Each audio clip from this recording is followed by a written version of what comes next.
some clips if you want to use them tonight. Okay, thanks. Go! Pharrell, coast to coast! You know SB Nation's taking over the world, right? Why, of course. It's Pharrell here from Sports Grid. Here's what happened. They signed Pharrell Coast to Coast and Morency Game Time Decisions, put it on from 4 to 7 East, and then everybody else in our path. What we're doing is Hey, did you ever get a chance to look at Bryce Harper's MLB plan? Annihilation. And it's a lot of fun. MLB plan? Yeah, he put it on his Instagram that Bryce Harper put out. He said he could play like 135 games, and like he was like rebuting his statement that he made supporting Blake Snell and saying like it should be done this way instead. Is there audio of it, Or or is it just a post? It was a post. Let me check audio. Out on it, maybe maybe going through some letter or something. Like if you're Chattanooga, you got a C on it and a murder hornet blasting through. A murder hornet mascot running through the stadium. Wouldn't it be cool if you have like a race between a bee and a murder hornet? Like There's stuff about him agreeing with Blake Snell, but not on that post. Hornet is going to be running against a couple of bees, and you get the fans dressed up as bees, and they're running. And if they can outrun the murder hornet, they get a prize pack. That's kind of interesting. But if the murder hornet catches them, unfortunately, he's got to rip their head off. Wake Up Call with Tony D and Ron Culver. Weekday mornings. Headed to Texas to watch your team play, but don't know where to go for that pregame drink? Visit CultureMap.com for all of the hottest spots in Houston, Austin, Dallas, Fort Worth, and San Antonio. From the most popular bars to those favorite dine-in gems, Culture Map has it all. Then before you leave town, why not visit some of the best places to shop or see some of the sights? Culture Map has extensive coverage on all the things to do in the city you're in. So check out CultureMap.com. That's CultureMap.com. Pushing the odds with Matt Perrault. I want to talk about baseball and the money conversation. What's going on? I think I'm allergic to Oh, okay. We'll talk about that later, okay? Madeline, I'm on the air, kiddo. I can't talk right now, okay? We'll talk later, okay? Hold on. Just stay right there. I have a commercial break coming up. This is what I'm dealing with the fiber. And my wife is here. I don't know why. Why is Mommy letting you in here, Madeline? Do you want to come on the radio or what? Go ahead. What? Yes, now. Yes, now? Wait, so just say hi, then you can be gone, okay? I'm going to come on the radio now. You're on the radio now. That microphone's on. You're on the radio now. Hi, bye. I have headphones. Those are headphones. Yes, you do. So, yeah, that's my life now, okay? I'm getting interrupted doing national radio with a 5-year-old running in and out, okay? Thanks, hon. Appreciate it. I'll come talk to you during the commercial break. Oh, boy. Okay. Pushing the odds with Matt Perrault. Weekday afternoons from 1 to 4 Eastern on SB Nation Radio. Hey everybody, RJ Ochoa here from SB Nation's bloggingtheboys.com, your home for the best Dallas Cowboys coverage on the web. And did you know that we have a podcast feed? The Blogging the Boys podcast feed has daily episodes breaking down the latest and greatest of America's team. We have multiple shows, multiple analysts, including a Super Bowl winner, 2-time Super Bowl champion Tony Casillas is part of our rotation, and we want to make sure you are as well. We're available on Apple, Spotify, and wherever else you get your podcasts. So don't miss out. Subscribe to the Blogging the Boys podcast feed today. Wake up call. Raiders and Saints, right? Big game. Opening up the brand new stadium. But you know what's going to be missing? There's going to be like 15 people in the shot. The black hole is going to have like 4 participants. Do you think only AI and D show up? Yeah, that's right. Yeah. AI and D, right. That's the only ones they got. Like, yeah, it's all we can fit in. Social distancing. Both R's. S is out. Both R's are gone. They wouldn't let them in the stadium. Which quarterback is going to shush the crowd? That's what I was wondering. Which quarterback is going to have the guts to go up to a crowd and go, quiet? I would do it every time I was in the red zone this season. That would be my thing. You're going to be able to hear, beer, beer. Which one of you 5 want beer? Yeah, I'm over here. Yeah, all right. It's going to be a walk, but it'll be fine. I'll get there. Wake Up Call with Tony D and Ron Culver. Weekday mornings. Pharrell. Coast to coast. It's Pharrell Coast to Coast. We're taking over the world. And I got to tell you, from the beginning, it's been kind of easy. You got to love us on SB Nation, kicking ass and taking names every day, 4 to 6. Hey, do you know if tonight the UFC has a title? Like, you know how last week was UFC 249? Is it like just fight night or something? Let me look it up. Pharrell Thank you. Coast with Scott Farrell. Weekdays from 4 p.m. to 6 p.m. Eastern. Listen to the car guru Right himself, now, Mike today. Rizzi. Lowe's is open. Open to build, open to reassure, open to provide the help, support, and supplies that keep our homes working.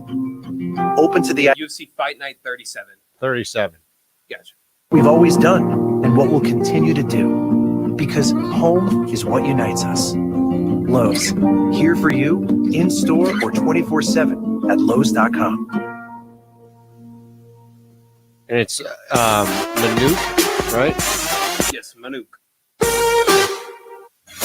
This is SB Nation Radio. SB Nation Radio. And SBNationRadio.com. Presented by Rocket Mortgage by Quicken Loans. Rocket Mortgage is with you every step of the way. Live from the O'Reilly Auto Parts Studios, here's Eitan Shander. It's amazing. Nothing has changed, right? Not one thing has changed over the last 6 days, yet we've been having the different conversations, and it doesn't even need to be multiple angles. It's pretty much two angles. Baseball is front and center regarding it, but nothing has changed since the last time we spoke on a weekend show versus, or I should say through the week, where, yes, we've had somebody comes out, and the latest is going to be in Michigan, where we have a governor now saying there'll be no full stadiums. And we also have the think pieces that are piling up from sports media about whether or not we as fans are immune to the virus and what we need to prepare for, if there's fanless activities in the fall or if there's any activity at all in the fall. And this is where we are until something physically comes back that's not an individual sport. That's not UFC. That's not the PGA. That's not something that you can get around and socially distance. And even if you don't wear masks, you can be outside, like in the PGA, for example. They should have no problem moving forward. All the golf courses are open pretty much around the country. So the PGA should be fine, essential personnel included. But when you start hitting these team sports and you have the back and forth, the money issue because it's a shortened season now in baseball, and just wait until the NFL is faced with some sort of shortening of a season or taking one or two games off the season, and the battle that will be for prorated money as well. But there is news in the world of entertainment, and recently any entertainment news is usually hit with somebody dying. And in this case, it's 82-year-old Fred Willard, who passed away. I see the news come down today, and man, you talk about Jerry Stiller, of course, Frank Costanza / Arthur Spooner. We did a lot during the week on as he passed away, and King of Queens is a huge show favorite of mine. But Fred Willard, he is so much range recently that I don't want you to forget the old stuff. I don't want you to forget the things that he did to get him to Best in Show, to get him to Modern Family, to even get him to Everybody Loves Raymond. A lot of people think that was kind of a launching point. Hi, Jay Farner, CEO of Quicken Loans and Rocket Mortgage. During the challenging times we're all experiencing, our top priority is the health and safety of the communities we serve. And while it's true that things are changing rapidly every day, one thing that'll never change is our commitment to giving you the best mortgage experience. At Rocket Mortgage, our guiding philosophy of every client, every time, no exceptions, no excuses, exists for times like right now. We understand that hardships may arise, and we're prepared to help. If you currently work with us and need assistance with your mortgage, contact us 24/7 at rocketmortgage.com. As we all think about ways to save money, let me remind you that mortgage rates are near historic lows. If you think right now is the right time to refinance your mortgage, our home loan experts are available to help you 24 hours a day, 7 days a week at rocketmortgage.com. Call for cost information and conditions. Equal housing lender. Licensed in all 50 states. NMLSconsumeraccess.org, number 3030. O'Reilly. When you need auto parts, O'ReillyAuto.com is just a few clicks away. We offer convenient options for you to get your parts quickly. Order online and pick up for free at your local O'Reilly Auto Parts store. We'll even bring it out curbside. Or you can have your parts delivered right to your door with free shipping on most orders over $35. Visit O'ReillyAuto.com. O'Reilly Auto Parts. Attention all timeshare owners. Is this what you'd like to do with your timeshare contract? Do you own a timeshare and just want out? Thousands of timeshare owners are getting out of their timeshare contracts. With the help of Timeshare Compliance, Timeshare Compliance can legally terminate, tear up, shred, eliminate, trash your timeshare agreement, ending your payments forever, saving you thousands. So whether you're a victim of a high-pressure, dishonest sales agent, or you were misled with what you were buying, or you overpaid and they underdelivered, call Timeshare Compliance now for a free consultation. With one simple call, the trusted professionals at Timeshare Compliance can legally rip up your timeshare agreement and help rip up your financial suffering. You could save thousands. Call now before another payment is due. Timeshare Compliance is A+ rated by the Better Business Bureau. Call 800-718-2963. 800-718-2963. 800-718-2963. You're going on a trip, but where are you going to stay? How much will it cost? Well, it'll cost less by booking on besthotelrates.com. BestHotelRates.com works with all the top hotels in the I'm gonna send you a country YouTube while link. delivering you great hotel you want and me to room DM it to you? choices for the best. Yeah, that's fine. Okay. Hey, go to You can play it at besthotelrates.com, 117. enter your email address, and start shopping for your next room. BestHotelRates.com. It's in the name. Best Hotel. We can get it ready for the next segment or the fourth. Yeah, that's fine. Next segment's fine because we have Manuk at 6:40, right? Okay. Yeah, that's fine.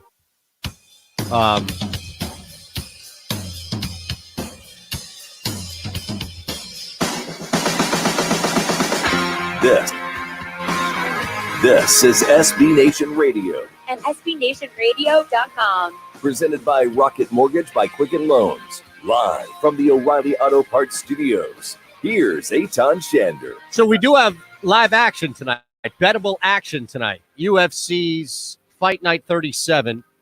And this hour, we'll chat with Manuk Akopian, who will join us from the LA Times boxing scene writer and beyond, and look at a couple of angles tonight, betting angles, as well as going back to the last two cards that happened a week ago from tonight and Wednesday, kind of see how the UFC is handling everything, because I know people want it to be a barometer. They want this to be a indication, if you will, of how baseball is going to be and how the NFL will be. And, well, if the UFC can get it right, then the NBA can come back. And all of a sudden, Gary Bettman spoke for the first time and seemed like forever this past week and said he doesn't see canceling the season. We need to have some sort of universal language when it comes to what sports are going to do. But we know that the NFL is working on a completely different clock than baseball is. We know that the NBA and NHL could effectively, at the very least, end the regular season and start a playoffs, or they could just jump into next year and eliminate this season, put an asterisk next to it and say it's just not worth it. Let's start up Christmas Day, something along those lines. The NFL is really sitting in the back and just waiting. I mean, just picture all four of these leagues on the green, and the NFL is just waiting for the other three to go so they can get the best read on the putt. That's just because of where we are in the calendar. It's not like this thing was released in this country because people wanted the NFL to be intact. I mean, viruses don't think that way. But when it comes to the NFL, they're sure as hell going to milk this thing and continue to put out, hey, this is our preseason schedule, put out all of the regular things you'll get, season ticket holders and beyond. There is zero indication from the NFL's actions that anything will be delayed. Now, we know baseball has been a headache's worth of conversations. In fact, on, I think it was Friday, it might have been Thursday or Friday, they blend together. And it's not just because I'm working. Don't think of that. It's because the pandemic has caused every single day to blend together. But we went back and forth. We had the Fauci cut and the David Tepper cut. And the same day, in the same half of a day, you had two people talking about the same thing, which is fans in the NFL stadiums, and that's specific to what Fauci was talking about. And you have one guy saying, nope, it's just, I don't see it happen. I'm sorry. Right now it's not even going to be like this in the fall, and I don't see it happening that way. And then David Tepper's like, well, yeah, just as long as you have masks, some testing, yada, yada, yada, we'll be fine. And actually said something to the effect of yada, yada, yada. He kind of just, et cetera, his way through it. So that's football now, encroaching into that level of conversation. Baseball's been that way before Blake Snell said anything. So where we are is kind of not even a fork, but there's a little bit of a split, if you will, because baseball itself has to get back, right? That's all baseball is concerned about right now. Players have to get back at some point because they don't want to lose everything. And the owners, as said by their mouthpiece, Rob Manfred, are set to lose $4 billion. So they don't want to lose anything. Neither side truly wants to lose anything. What you're hearing, anything that you're hearing now, back and forth, players coming out, agents coming out, owners coming out through the media, Manfred coming out, anything you're hearing right now is just a short-term leverage play. That's it. That's it. They're trying to get over. They're trying to squeeze just a little harder with that arm behind the other side's back so they can get them to scream uncle, and that's it. Quit and just tap out. But if not, then at some point you're going to lose momentum and you're not going to be strong enough to hold that specific hold. So that side gets out, then you're back to arguing all about short-term leverage and trying to play that through the media. But the reality is there is a date, and both sides are well aware of a drop-dead date, if you will, a date to where they can't pass before both sides are jeopardizing a lot of money. $4 billion, if you want to put some sort of number on that, that's fine. But the other side of it is the players, and that's something you won't see. We can add it all up and take weeks to kind of look at that and see the impact of every single player in Major League Baseball not getting paid, but it doesn't mean a total sum of money that they're not getting. It means more about individuals, and that starts to add up. When you've got 30 people in your market, 30 guys on your team, give or take, right? Because people have up, down, whatever you bring in, and everybody is at a loss.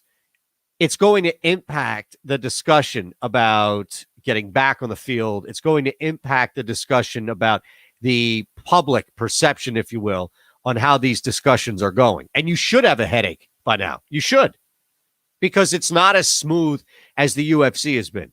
It's not as smooth as NASCAR coming back, what the PGA is expected to be. All of these individual sports are giving us their own smaller world.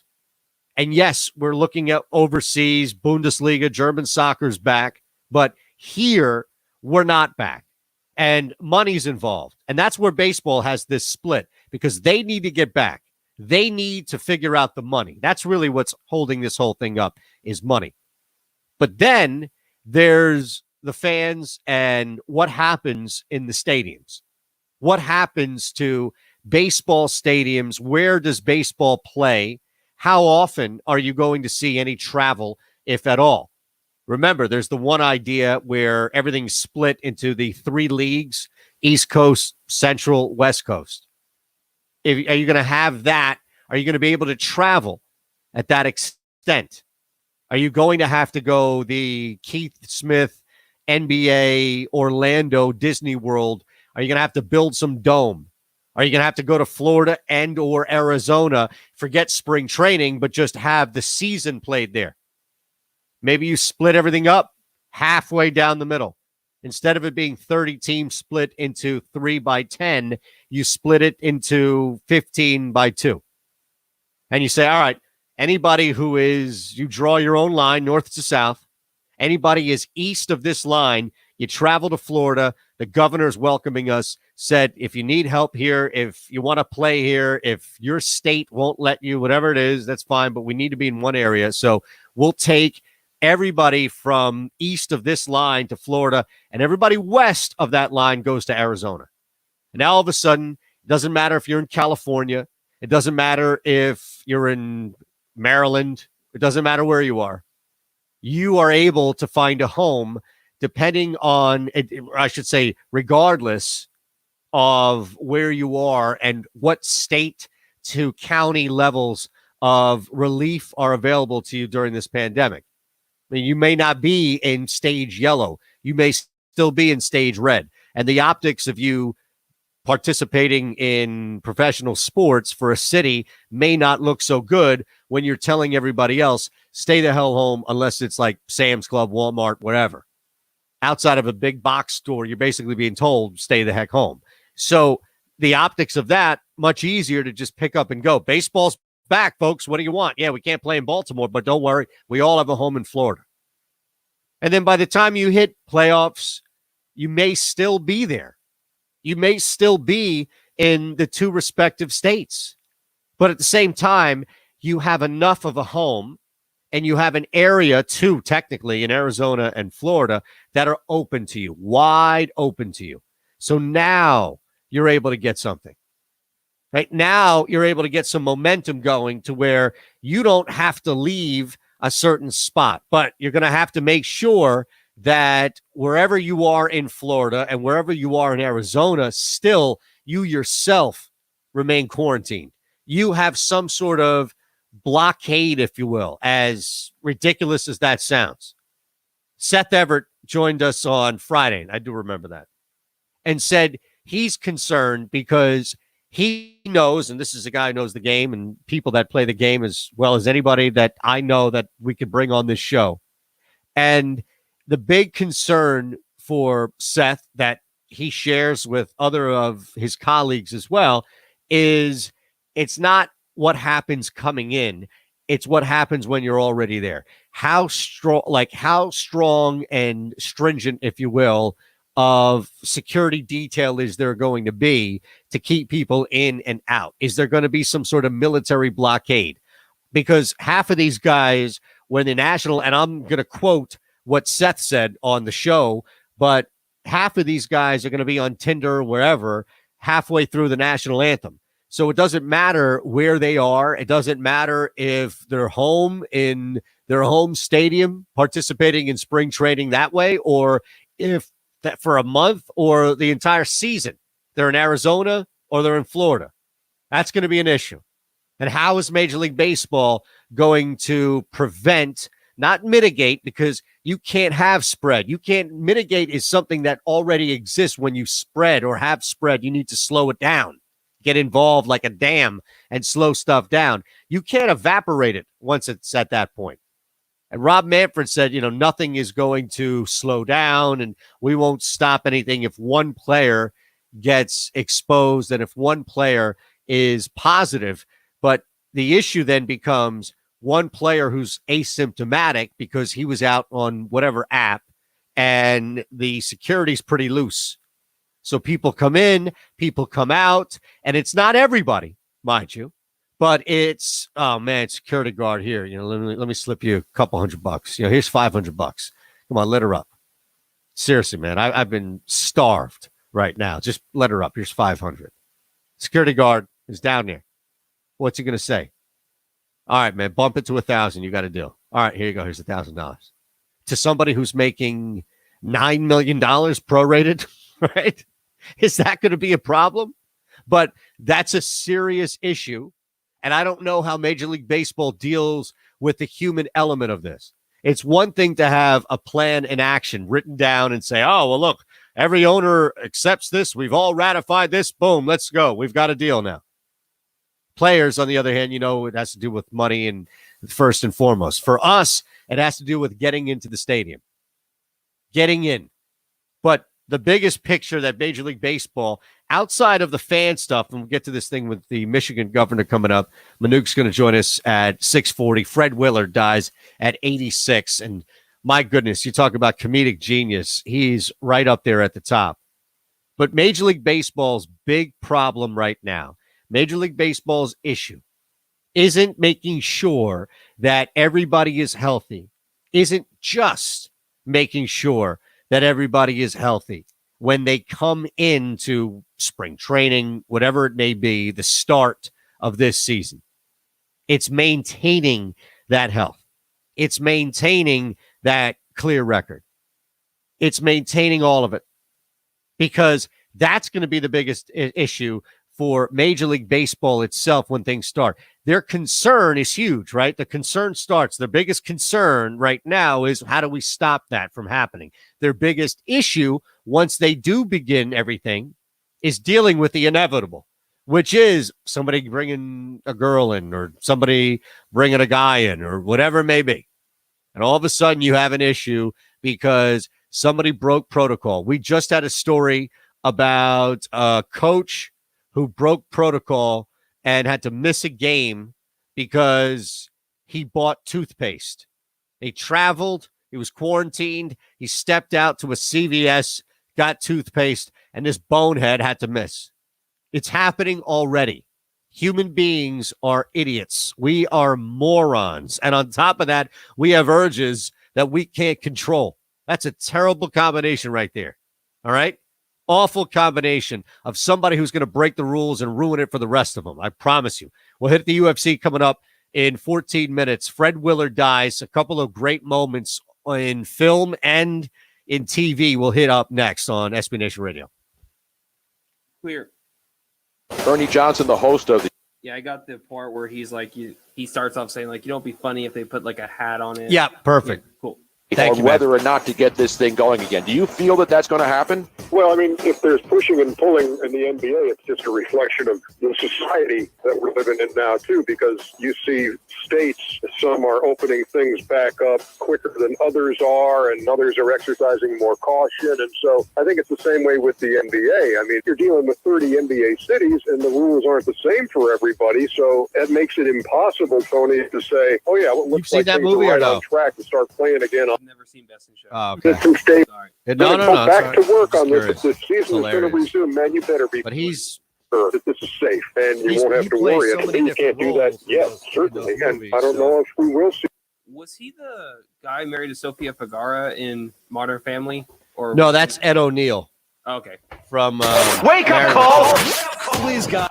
Okay, now okay, that's where I know him from. The World War Z. Yeah, I don't need the fast moving Superhuman. Ooh, I'm not Neil. outrunning a World War Z zombie. I'm the guy you bring because secretly He is you know on- he was I on can't Modern keep Family, up though. with the rest of the group. Hey, I'm going to take Bob and Willard. Jim, and he was I think the main you're guy's bringing dad, me. right? So when push comes to shove, Okay, that sounds about right. But no, Ed O'Neill is the dude. Pushing the odds with Matt Perrault.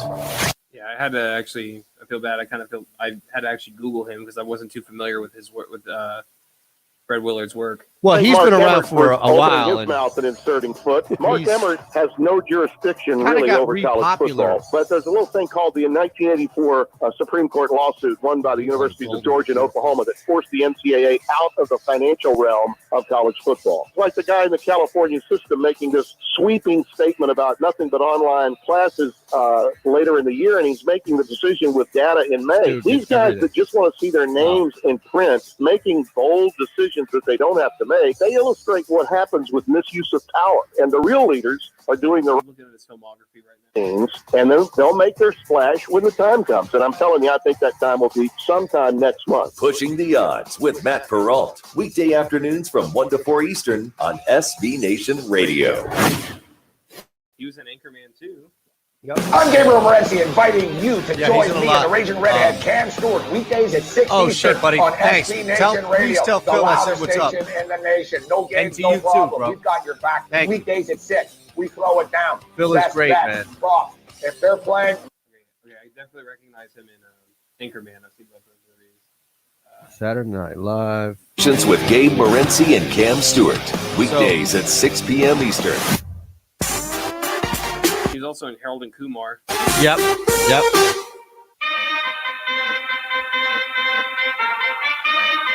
There's only a couple of things. turn it up. This is SB Nation Radio. And SBNationRadio.com. Presented by Rocket Mortgage by Quicken Loans. Live from the O'Reilly Auto Parts Studios. Here's Eitan Shander. Fred Willard gone, 86 years old, and it is amazing to see the range that he had from a comedic standpoint, and I know we use that term, which we don't use often in comedy, but we used it with Jerry Stiller. And Fred Willard was in so many different things from a comedic standpoint, different sitcoms, and sometimes playing a similar role, but doing it in a way in which you didn't really notice it.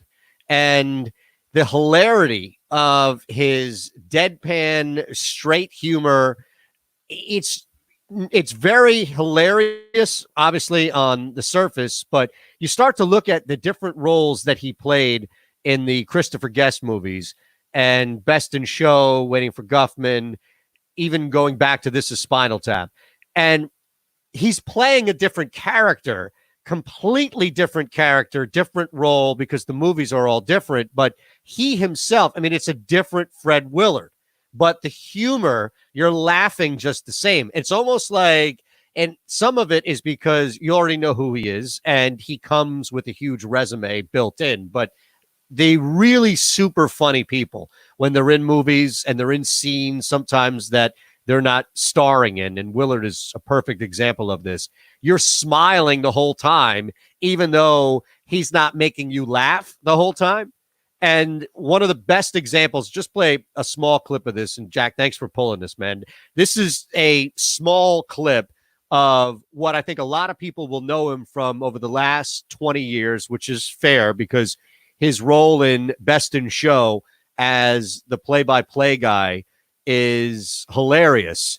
This is, I would definitely say, one of the more memorable roles that he had, and is one that when you look across the board, and again, you've got Eugene Levy in this span of movies, I guess, with Christopher Guest, Catherine O'Hara as well in this, but Fred Willard, pardon me, is another one who does stand out with a very limited role in the play-by-play guy, basically next to John Michael Higgins.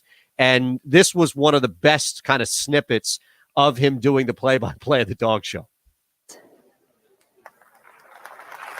You know what would be funny? I don't know if they can do this, just an idea off the top of my head. Why did he put on one of those Sherlock Holmes hats and put a little pipe in his mouth? Are they ever allowed to do anything like that, dress up a dog in a funny way? No, that's it's not quite what the purpose of these shows But is. it would, I think it would really get the crowd going. You know what I mean? The Sherlock Holmes hat with the pipe. I don't know if you could make it look like smoke's coming out of the pipe. I think that would be a little dangerous. I'd get a kick out of it. It's hilarious, man, Now because that looks like a fast dog. Then he Is goes that on to the faster other than dog. a greyhound? Well, if you put him in a race, who would come in first? If you had a little jockey. That's on fine. him Jack, going, you can let it play. You can let it play some more. That's fine. Football team, which would be your wide receiver, which would be your tight end? Who can go the farthest, the fastest? Well, I don't know any dogs that play football. I'm having some fun with you. I see. So it's totally over the top, right? It's like he took every single play-by-play guy, studied the most over-the-top delivery he could find, and then he makes it his own. And then you look at his performances in the other Christopher Guest movies, and he is a completely different character.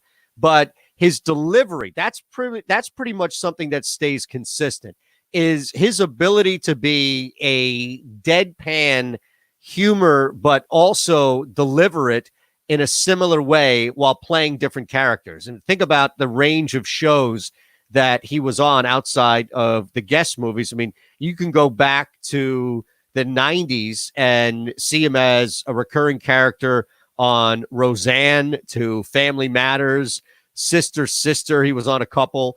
And I mean, the Hughleys. You look at the different sitcoms, the range of sitcoms. And then, of course, after 2000, things pick up because he's on Everybody Loves Raymond as one of the, this is similar to King of Queens, where you have very memorable characters around the core.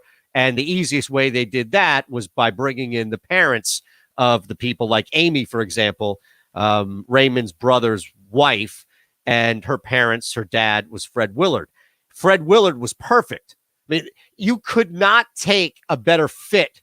And it's like the equivalent of Frank Costanza. Seriously, that would be the dueling fathers on sitcoms right now, as far as if you take the actor and you put them in the scenario that they were in, Frank Costanza in Seinfeld and Fred Willard, who played Hank McDougal in Everybody Loves Raymond. So you had Stiller in Seinfeld and McDougal and Everyone Loves Raymond.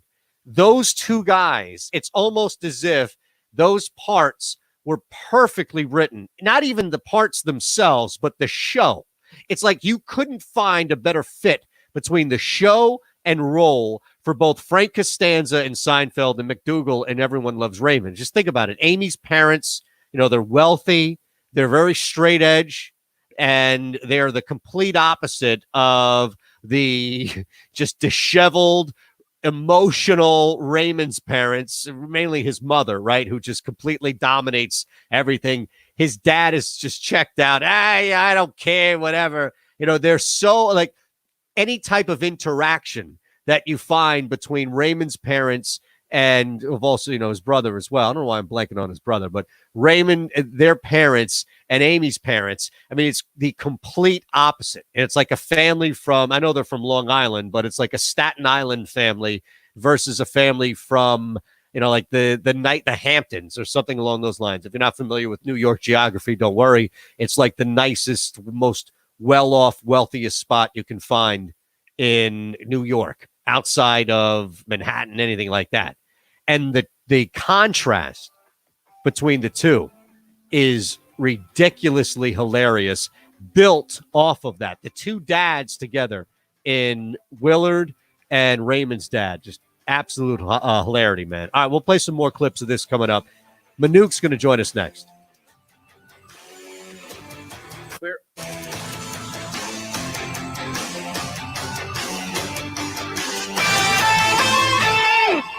Hi, I'm. Hey, that was my fault, man. I thought you were wanting to talk over it, so I wanted to put it. Oh, no, that's fine. The challenging times good, we're man. all experiencing.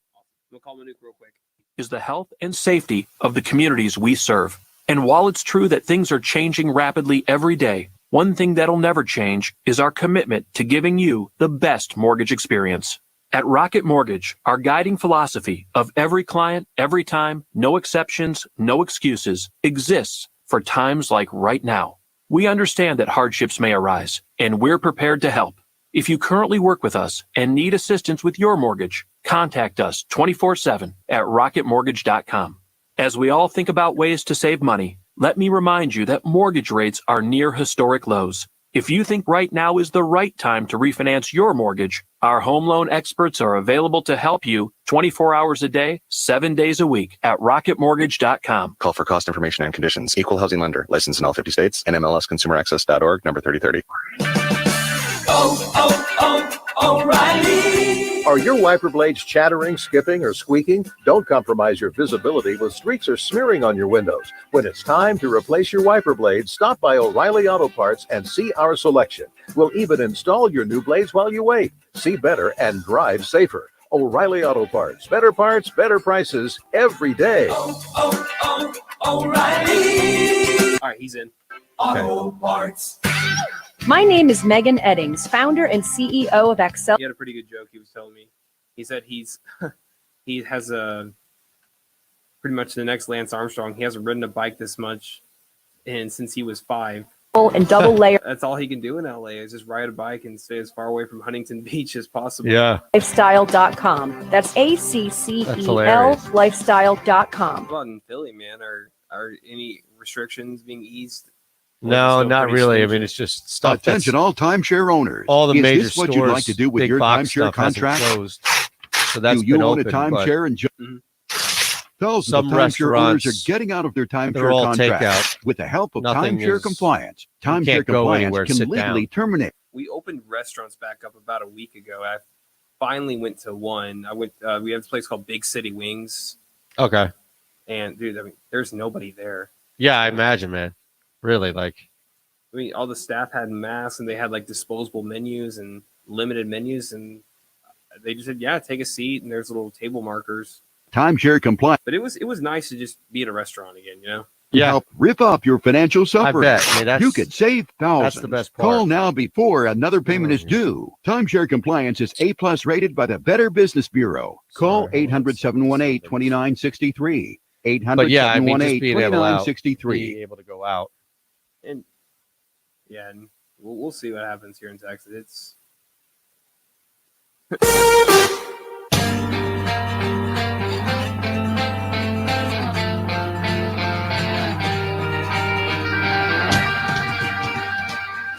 This is SB Nation Radio, And SBNationRadio.com. presented by Rocket Mortgage by Quicken Loans, live from the O'Reilly Auto Parts Studios. Here's Eitan Shander.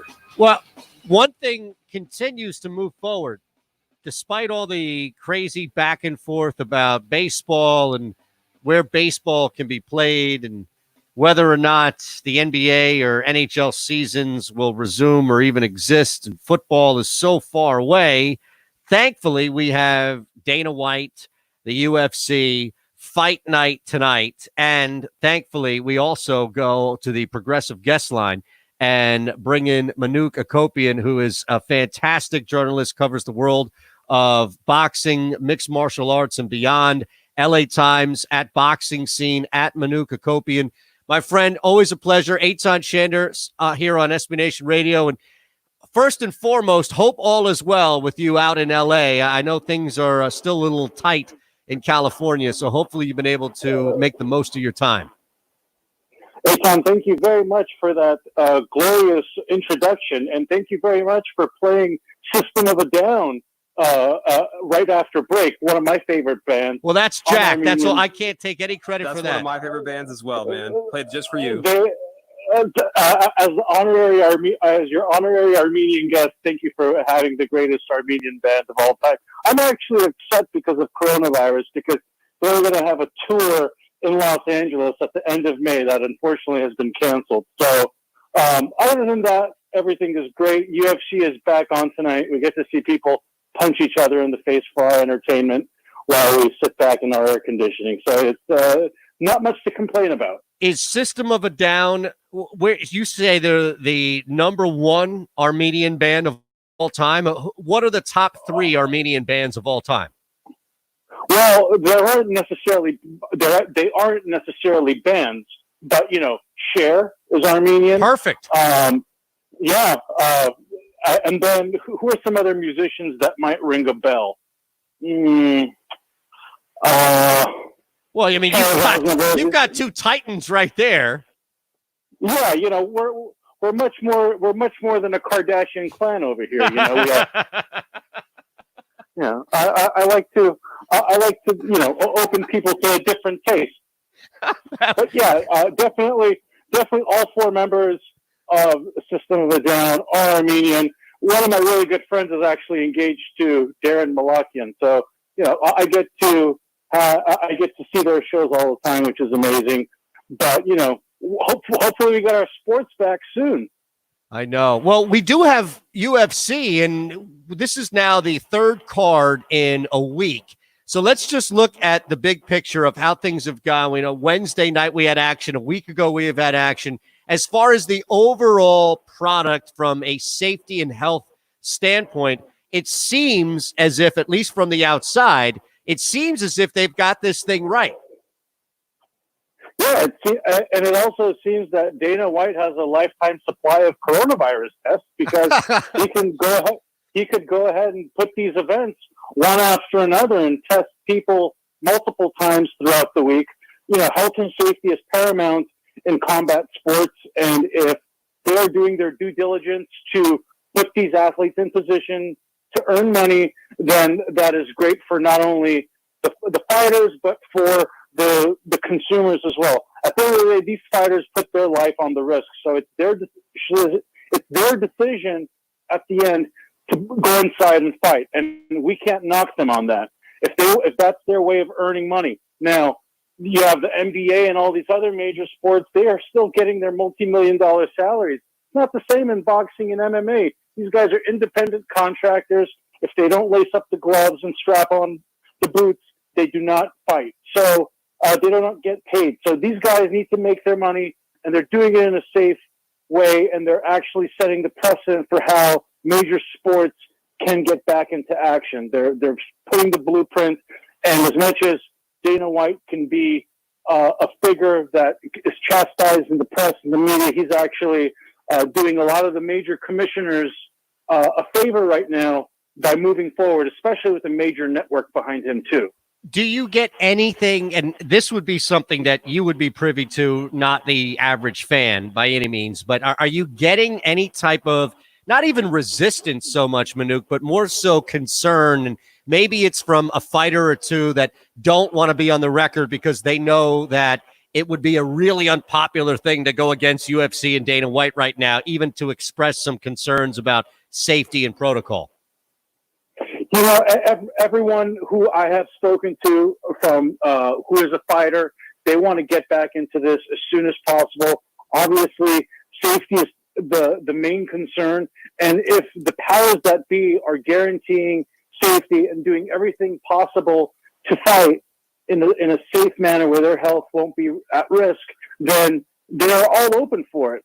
Then you have gentlemen like Blake Snell, who earlier this week flat out said, I will not be playing. It's different when you have a guaranteed salary. Right. But for fighters, these people, you know, a couple of screws are already loose for them to be fighting in the first place.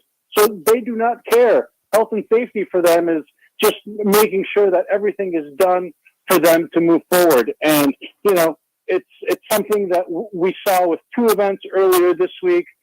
For the most part, it has gone off without a hitch, and it's the only one.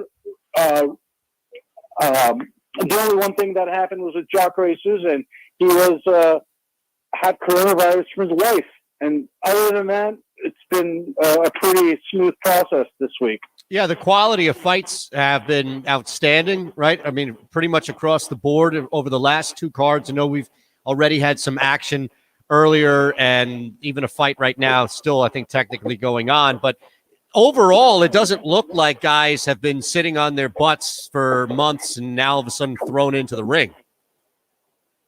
Yeah, absolutely. And the problem is with gyms being closed, you know, the 24-hour fitness is closed. Right. Boxing gyms and MMA gyms, they're privately owned. So if you're a fighter, if you're someone who is on the cusp of greatness, you're going to find access to your gym. Usually your trainer is someone you're going to be speaking and doing interactions with regardless. So physical distancing really doesn't matter because you're going to be these fighters, they're friends. It's a camaraderie. It's a brotherhood. So they are training in private, and a lot of the boxers are doing the same as well too. And the ones that aren't training, they'll be shooting themselves in the foot.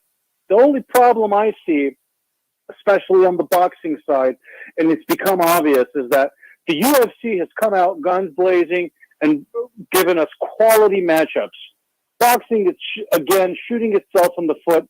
And from what I'm hearing, the first wave of fights that we're going to get as soon as boxing returns are not going to be world-class level fights. It's going to be pretty much tune-up fights for these fighters because that's the way that boxing is going to move forward. So look for the world title holders to be in 10-round non-title fights in the next couple months. All right, so as kind of looking at this with the UFC as a precursor to that, boxing is just taking its time, or is there something that they have to deal with maybe that even if it's red tape that the UFC and Dana White do not? No, Dana White is a crazy man. Dana White It's that is simple. Someone who he's crazy. He is building fight islands. He will go to tribal land. He is the epitome. He is the epitome of a ruler who is putting the sport on his back and saying, "We're going to push this forward." And a lot of people in America kind of feel that same sentiment. It's like the pandemic has been going on for 2 months, and so some people are starting to get restless. And Dana White is part of that crowd, saying, there's no reason to sit on idle hands. Let's move forward, doing it in a safe and responsible fashion. And this is going to be really a side note to Dana White's legacy as far as how the next couple of months are going to shape, because just as he saved the sport, he could really put it in a bad spot if things spiral out of control and some of his top fighters end up being put in a bad position. Is Conor McGregor fighting this year? Absolutely. Conor McGregor spent a few minutes for a few seconds of work easily disposing Cowboy Cerrone. The only question is, what sport will Conor McGregor be fighting in? Right. There's a big payday waiting for him with Manny Pacquiao or damn it, we say it, Floyd Mayweather, because those are two names and two opponents that still resonate, and it's called prize fighting. These fighters fight for a prize, and there's only certain opponents that make mega millions, and Pacquiao and Mayweather are those two fighters. When I last spoke with Conor McGregor in January, he had his eyes set at the Las Vegas Stadium, Allegiant Stadium, where the Raiders will be opening up. He wants to be the first combat sports fight to be held in that arena. I don't know with the way the world is right now, I don't know how feasible that will be. But it's Conor McGregor has his eyes on Pacquiao and Mayweather. And to make things even more interesting, Manny Pacquiao signed a deal with Adi Attar, who is the head of Paradigm Management and Conor McGregor's manager. So now Pacquiao and Mayweather are under the same umbrella, and making that fight is as simple as whether or not Pacquiao would want to fight an MMA fighter, which would be the easiest money he could probably make in his life. Yeah, from an economic standpoint, it makes total sense. I do have to ask you this, Manuk, and as always, I appreciate the time, the insight, the humor, everything. As a purist, as somebody who has been a fan, who has covered the sport, who cares so much about the sport of boxing, is it, I wouldn't even ask how much, I'm just curious, is it an affront to the sport that you have not one but two guys over 50 thinking about coming back, one of them being Mike Tyson, the other Evander Holyfield? Well, here's the thing. I talked to Evander Holyfield last week, and the headlines that everyone is reading is a little misleading. Okay. When we talk about an exhibition match is a choreographed it's choreographed for entertainment. So this is not going to be competitive. This is not going to be this is not going to be both of these fighters going at each other with the force that they did in their heyday. This is going to be 4 rounds in their shirts. In their shirts? Shots at, of course. That's like going swimming with your shirt on. You can't get away with that. Come on. Hey, to each their own. But Mike Tyson looks great. Evander Holyfield looks great. The only reason I said shirt is because exhibition matches in years past. Julio Cesar Chavez being one of them. Are they going to have helmets on, like actual headgear? Everything would be negotiated, but this is putting 2 of the all-time great heavyweights again in the ring, and as much as it could be exhibition, Mike Tyson, once that switch gets off, I know he goes in and fights with the same ferociousness that he was known for, and we've been seeing on the pads of late. Next thing you know, he goes and hits Evander out of the script, and Evander told me, he's like, I only want to do this for charity and raise money for our foundations. It'll be strictly for entertainment. He definitely wants to do it with Mike Tyson because it's someone he said he trusts. They're great friends. I actually was a part of a dinner in January with both fighters, and they're very friendly and cordial with each other. Mike Tyson had him on for his podcast. They're great friends. Nothing that was perceived in the 90s, of course, when Tyson bit his ear. Sure. But I even joked with Holyfield. I'm like, since this is going to be scripted, would you be open to biting Tyson back in the ear? And he said, of course. Oh. So imagine that kind of a exhibition match rather than a legitimate Tyson Holyfield 3. Now, again, money talks, and if for whatever reason, Saudi Arabia comes with billions of dollars and saying, "Hey, we want to put this on and have it be a legitimate fight," then people have to reconsider things. But awesome. According to what I'm hearing, they're talking to promoters, and it's a wait and see approach. Isn't it great? It's 2020, and Mike Tyson and Michael Jordan are dominating headlines. Manuk, I wish I could talk more about this with you. Unfortunately, I'm up on this hard break, and I'm grateful for that because I'm going to play that clip now. You just made my weekend with that insight. Thank you for the nugget. Thank you for the time. Always appreciate you, sir. Absolutely. Thanks for having me. You got it. Manuk Akopian joining us at Manuk Akopian on Twitter. Wow, we need to talk about that. We'll wrap the hour next. Wake up! Oh, Nice. I would say this too. If you're good. Yeah, he's great. Do it You're after leaving, so I won't ask the you Tiger to pull this, but maybe John can. Everything he said after I asked him about Mike Tyson, if we can just grab that. And again, like I wouldn't expect you because we don't have time anyway now, and you're leaving, so I'm not going to ask you to do something since you're No, out. I can. I got a little bit of time. I'm not going. I can. When I'm editing your show or like sending you the hour, I can just find that and send John the clip, and he can put it in the system. Okay, that's great. Thank He's you. got that in. Yeah, of course. And that was cool. I just played that song because I liked it. That's hilarious how that is, isn't it? Now we know, and you too. Anytime you bring him on your show, that should be his intro. Are you familiar with System of a Down at all, sir? Not to the point where I could like name their tracks, but definitely to the point where I got the reference and all. And I was trying to get. I didn't know of another. Armenian. Yeah, Armenian Talk to the group. biggest names in sport. I used to work. My boss, GMs, coaches, a owners, couple of players, stations prior and was they're all Armenian, doing the so we same would thing. always bring up They're other laughing Armenians. and they're breaking up, and they don't know whether they're coming or going when I'm Music done. was never one of them. Giving you what you want. Sports down your throat. I didn't even know Cher was Armenian. Nope. Pharrell Coast to Coast with Scott Farrell. Weekdays from 4 p.m. to 6 p.m. Eastern. The second level. The second level. I love this promo. This is hilarious. Out of my head, Tony. Oh, it's awful. I think I've heard Tony do other. It's probably his worst voice too. Is the Fauci? Yep. They're all on the. This is great. Thanks, Gee, man. that's really Ron awful. did it. This is the dueling Fauci's here. That the idea of having treatments available to facilitate the reentry of students into the fall term would be something that would be a bit of a bridge too far. Or We may never be able to shake hands ever again.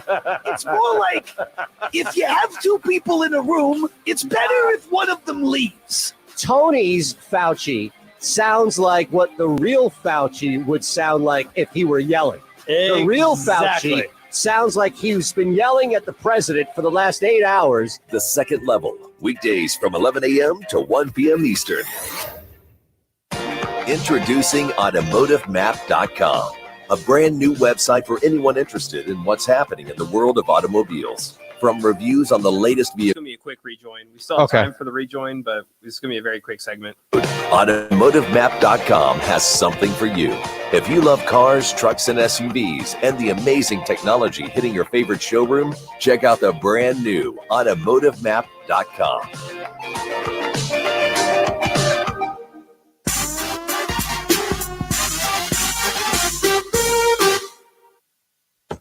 This is SB Nation Radio, And SBNationRadio.com. presented by Rocket Mortgage by Quicken Loans, live from the O'Reilly Auto Parts Studios. Here's Eitan Shander. Little nugget right there from Manuk. We'll come back to that in the second hour. If you missed Seth Everett, don't worry. We have him the second hour as well. Also, something going on in the NFL, and you can do your homework. You have a couple of minutes before we're back. So if you're driving, pull over. If somebody's in the car with you, give them your phone, or if you don't feel comfortable with them sifting through your phone, then ask them to get on and look at Jim Trotter's report at Jim Trotter _NFL. Going to work on getting him on tomorrow. There's a vote coming down in the NFL, and it has to do with the hiring practices of teams, and it's got a lot of people upset. So from Tyson Holyfield to the NFL owners, we've got you covered. All clear. All right, brother. Thank you. Take it easy, man. I'll talk You to you too, buddy. tomorrow. I'll talk to you tomorrow. Yeah. Cool.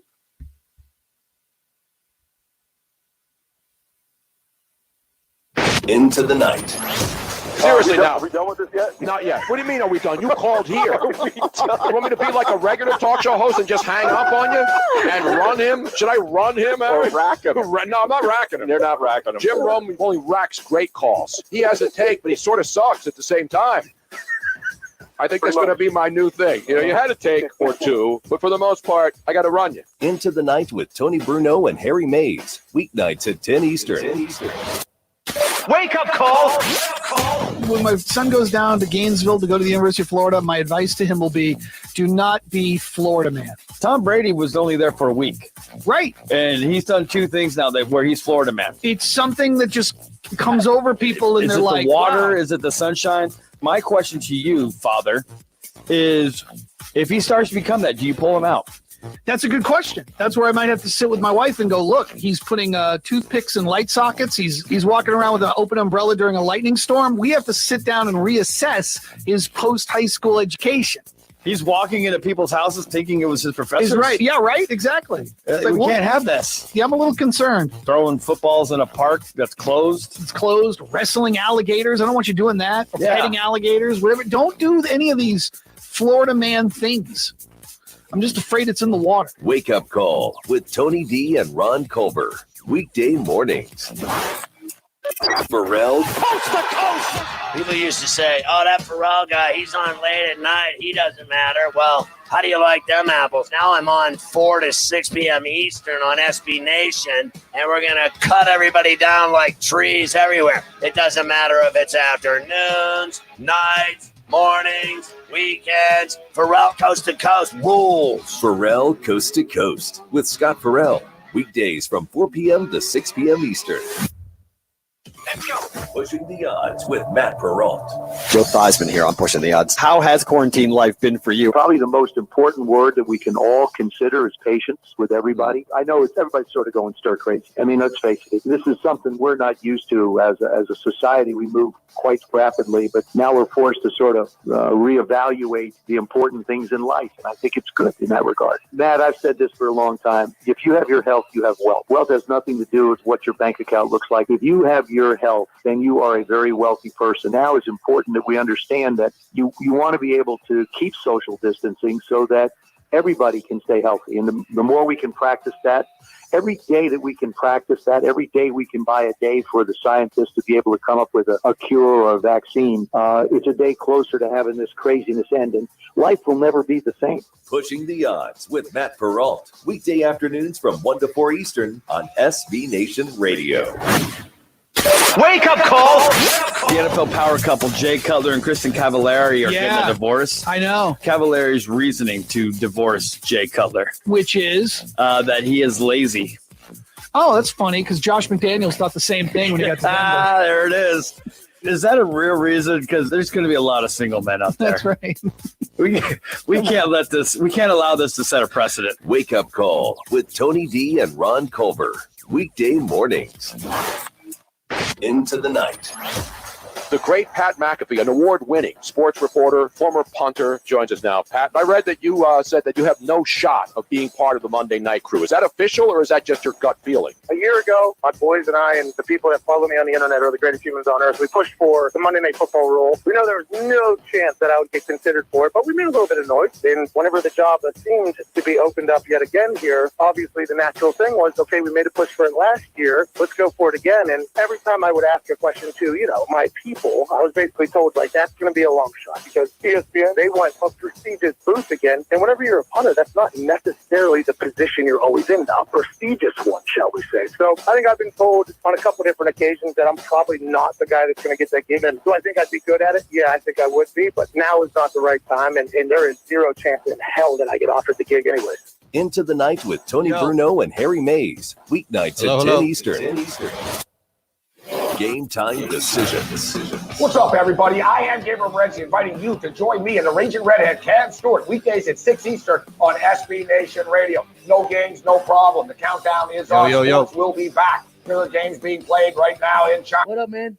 German soccer. What's going on? If there's a line for it. We're going to break it down right here. Weekday, 6 o'clock. SB Nation So I Radio. think, Be here. Hey, Tom, real quick, it's Jack. Yeah. So just right after you asked the question about the Mike Tyson, and then just that part. Running from 7 to 8. Can you hear me? Let's talk wheels. It's, Right so the here last on question, SB Nation I think it's the Radio. very last Join Mike question and where I Matt say as they talk I need to ask everything you, going in the is world it of an cars affront to get that more these guys content are on boxing? your favorite team. Yeah, I can definitely do that. I was going to cut it and then put it in John's folder, and then John put it. Yeah, that's fine. You don't need my Needs, whether question. it's Just basketball, his baseball, entire, NFL, however or the long school it you is. It might be graduated like, from, I don't know, a SB minute and a half, Nation 2 has minutes. you That's covered. fine. But his whole answer in there is perfect. Introducing AutomotiveMap.com, a brand Thanks, new man. website for anyone interested in what's happening in the world of automobiles. From reviews on the latest Also, vehicles to vintage rides to tips on keeping your family safe on the road, AutomotiveMap.com has something for you. If you love cars, trucks, and SUVs, and the amazing technology John, what hitting email your should I favorite email you? showroom, check out the What's up? What email? John Belmer at Outlook? Yeah, John_Belmer at Outlook. All right. I'm sending you the Seth Everett interview. Okay, are we playing it this hour? Yeah, 7:40. This is that SB work? Nation Radio. SB Yeah. Perfect. Note.com. presented by Rocket Mortgage by Quicken Loans. Rocket Mortgage is with you every step of the way. Live from the O'Reilly Auto Parts Studios, here's Mike's out. Second hour, and we have a very interesting report. I'm interested by it. I'm sure a lot of you are as well, because it's raised the blood pressure of a bunch of NFL fans. This proposal, and we're going to get to what Jim Trotter tweeted earlier today coming up this hour. Also, as the UFC rolls on tonight, we had Manu Kakopian on talking about all things really with the UFC. He's a huge boxing fan, journalist as well. And at the end of the interview, I slid in something about Mike Tyson and Evander Holyfield. Now, at first, you start to look at Mike Tyson and this timeline that has followed this man over the last 2 weeks, and he went from contemplating about a comeback to signing some multi-million-dollar deal to fight Shannon Briggs in a bare-knuckle match to now fighting Evander Holyfield in a bout for charity. And it is an amateur/exhibition bout. This is not going to be two guys in the ring slugging at it like they used to way back when. In fact, if you look at how old they are, and this is what I love about what Manuk said, is that they'll be basically in their T-shirts, sparring in their T-shirts. So I asked if they'll have headgear. Now, he broke a little nugget about Evander Holyfield going into this exhibition match that I want to replay as well. Seth Everett, if you missed that on Friday, he's our weekend replay of the weekend. We'll figure out a way to kind of brand that, and that'll come your way this hour as well. Very fascinating things being discussed, mainly on Seth's side with me, regarding the troubles, inevitable details, but difficulties Major League Baseball will have to deal with when it eventually returns. Mike Tyson, Evander Holyfield, Jim Trotter's report about the NFL, and why Major League Baseball players on Tinder in the opening anthem, national anthem, is going to be the biggest problem undoing for MLB. That's your hour right there. At Shander Show. Say, get me on Twitter, twitch.tv/Shander Show. All Facebook and YouTube platforms as well. But coming up, what the NFL is trying to do to fix a long-lasting problem. Here at Rocket Mortgage and the Rock family of companies, every one of our team members knows a hero. My Uncle Paul, who works long hours at the grocery store to make sure that people can put food on the table. We really want to thank my wife's cousin Marie, who works so hard as a nurse saving others. Thank you for being a hero in our community, Des Marie. To those who leave their homes to keep us safe in ours, we thank you. From the front lines to behind the scenes, we see you. You're essential every day, and today, you're heroes. We're giving families everywhere a little more hope for a healthier tomorrow. We're sending all our love, gratitude, and hope your way. Here's to all of you. We couldn't be more grateful. Thank you so much for everything that you're doing. Yeah, you guys are awesome. And we miss you, Mama. I just want to say thank you. Thank you. Thank you. If you'd like to thank America's frontline and essential workers with us, visit everyoneknowsahero.com. Quicken Loans LLC, NMLS number 3030, licensed in 50 states. Each legal entity that identifies themselves as part of the Rock family of companies are separate legal entities with their own governance and management structures. When you need auto parts, O'ReillyAuto.com is just a few clicks away. We offer convenient options for you to get your parts quickly. Order online and pick up for free at your local O'Reilly Auto Parts store. We'll even bring it out curbside. Or you can have your parts delivered right to your door with free shipping on most orders over $35. Visit O'ReillyAuto.com. O'Reilly Auto Parts. Over 2.5 million airline passengers fly every day in the United States. Those passengers depend on reliable airplanes, and those planes need certified aircraft technicians. That's where you come in. We are the Aviation Institute of Maintenance, and we train tomorrow's technicians. We train our students hands-on with real aircraft, develop their skills, and prepare them for real jobs in the industry. The Bureau of Labor Statistics reports the average aircraft technician in the United States makes over $62,000 a year. The job opportunity is there. The money is there. If you want to work with your hands, it's a perfect place for you. Call 800-876-0097. I'm very impressed with the AIM curriculum. The school's keeping pace with the demands of the industry. The potential for growth is astounding. At the Aviation Institute of Maintenance, we train tomorrow's technicians. 800-876-0097. 800-876-0097. You're going on a trip, but where are you going to stay? How much will it cost? Well, it'll cost less by booking on besthotelrates.com. BestHotelRates.com works with all the top hotels in the country while delivering you great hotel and room choices for the best prices. Why wait? Go to BestHotelRates.com, enter your email address, and start shopping for your next hotel room. BestHotelRates.com. It's in the name. BestHotelRates.com.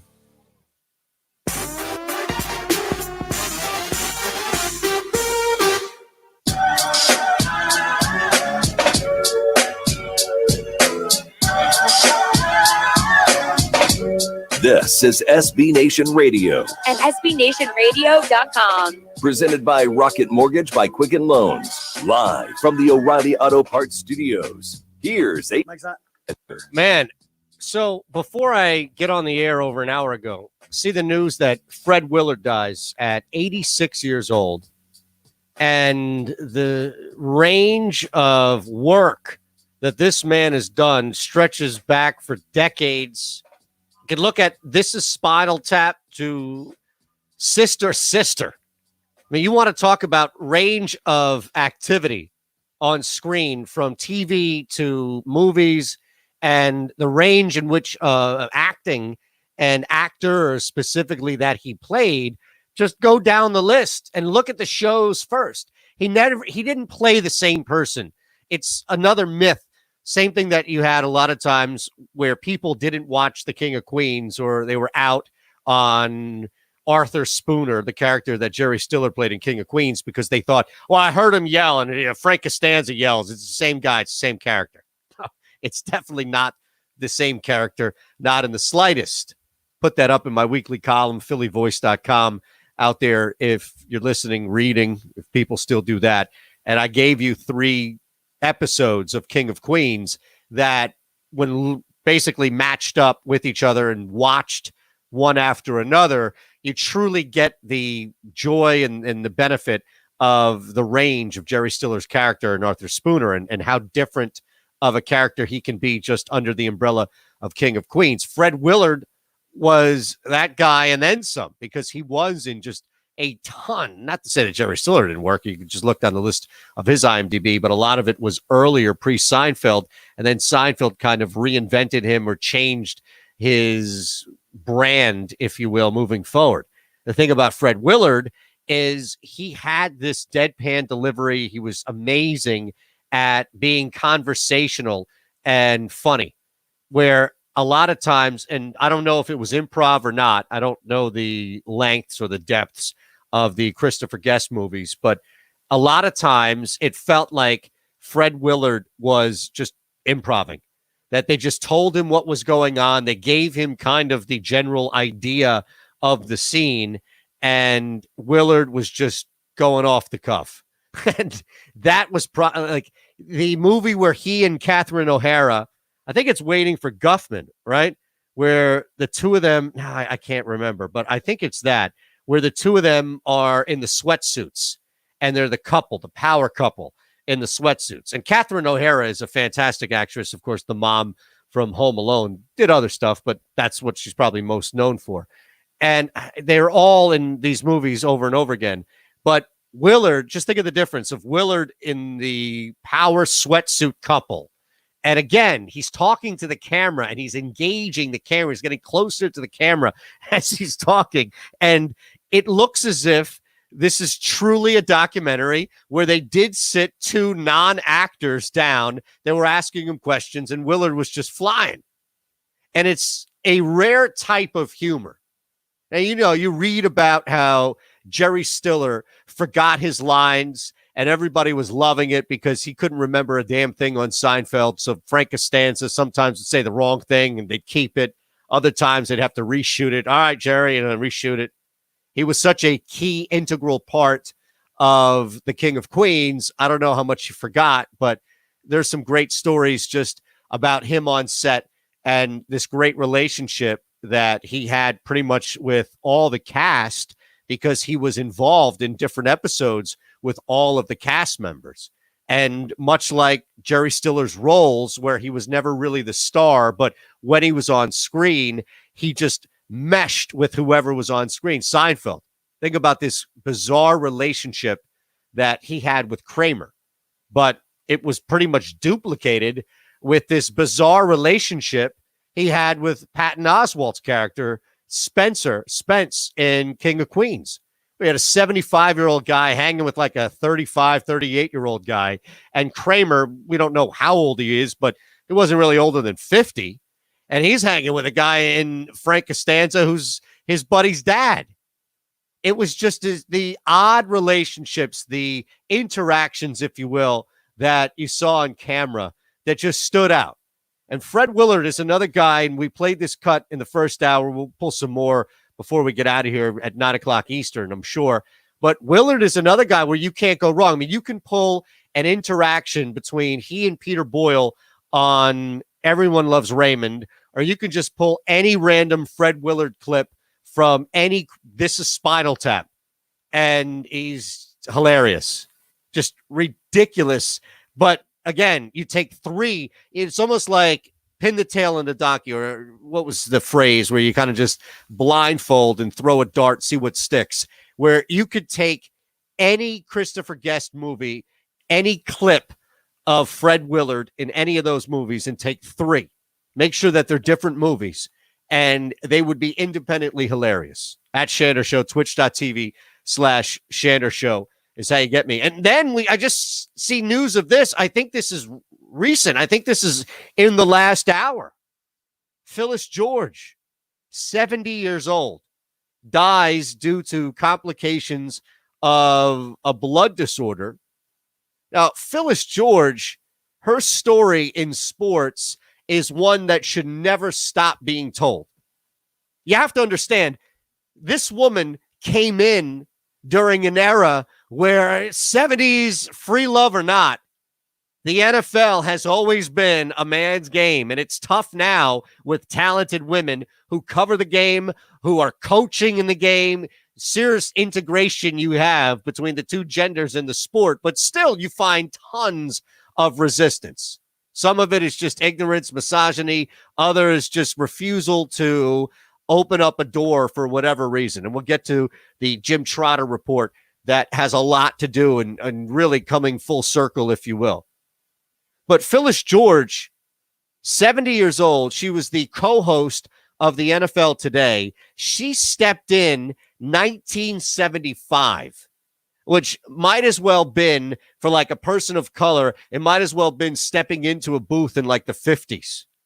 I mean, this is insane right here. I'm not saying that she had to go through the same uphill battle, but I'm saying as far as to try to draw a comparison to where we are now to the 60s, the 70s, the 50s, the 20s. It's difficult because there is a bigger Not a general acceptance, but there is a larger acceptance of an NFL voice being a female voice as opposed to just being male dominated.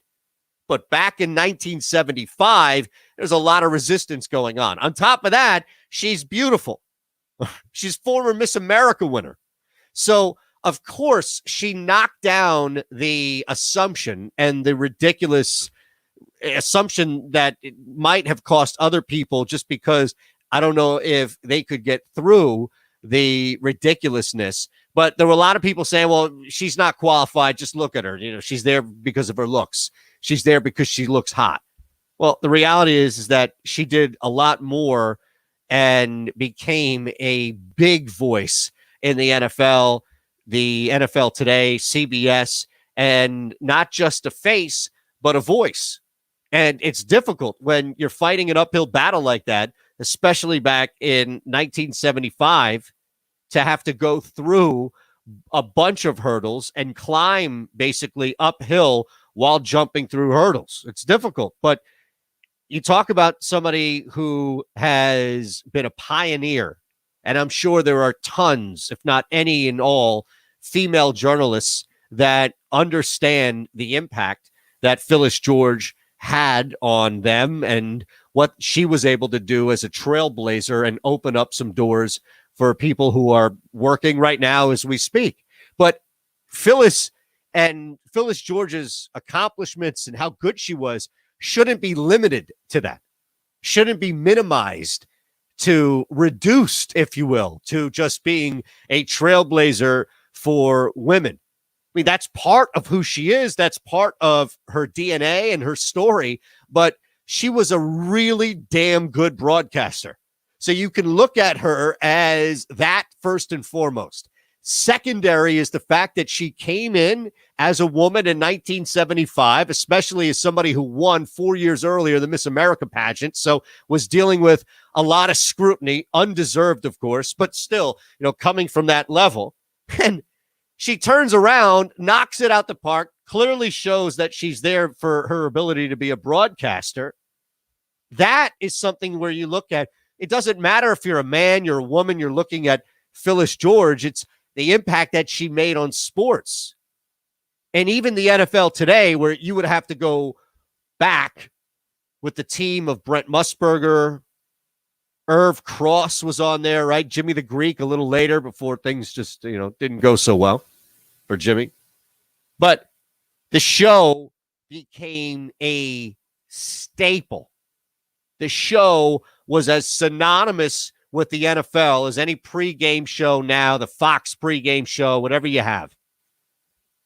Good Morning Football and the NFL Network.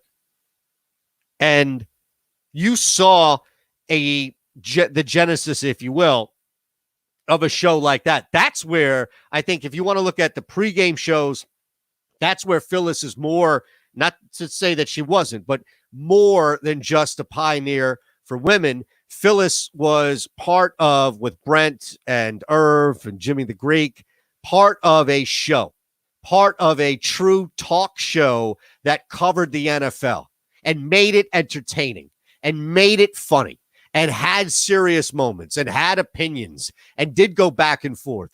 But that was the precursor to what we're seeing today. That was the start of everything that we're seeing today. So yes, Phyllis George was essential, was integral in opening up doors for female broadcasters and journalists. But she was more than that in the sense of part of a show showing you how the right team and the right voices put together can be a funny, humorous, insightful, serious at times football show. And yes, the pregame shows now, they have their warts. There are a lot that are very difficult to stomach for more than a segment or two, especially when they start adding other people in there. I don't need to see Rob Riggle 15 times on an NFL pregame show. I know he's a popular dude, all power to you, but for me personally, I'm thinking I can get by without that. Maybe this is just the evolution of what we saw years ago, but Phyllis George was beyond a trailblazer to one side of the aisle. She was a trailblazer across the board, and the NFL Today was a huge part of it at Shander Show, twitch.tv/Shander Show. Interesting proposal coming up next regarding the NFL, the hierarchy, and hiring process, all here on SB Nation Radio. Wake up call. We know Major League Baseball is trying to get back, but eventually it will, and eventually minor league baseball will be back. And if you are a minor league team in need of a change of identity, would you go with Murder Hornets? I think it's a fantastic idea. Kind of like with a hat, with a Murder Hornet hat on it, maybe going through some letter or something. Like if you're Chattanooga, you got a C on it, a Murder Hornet blasting through. A Murder Hornet mascot running through the stadium.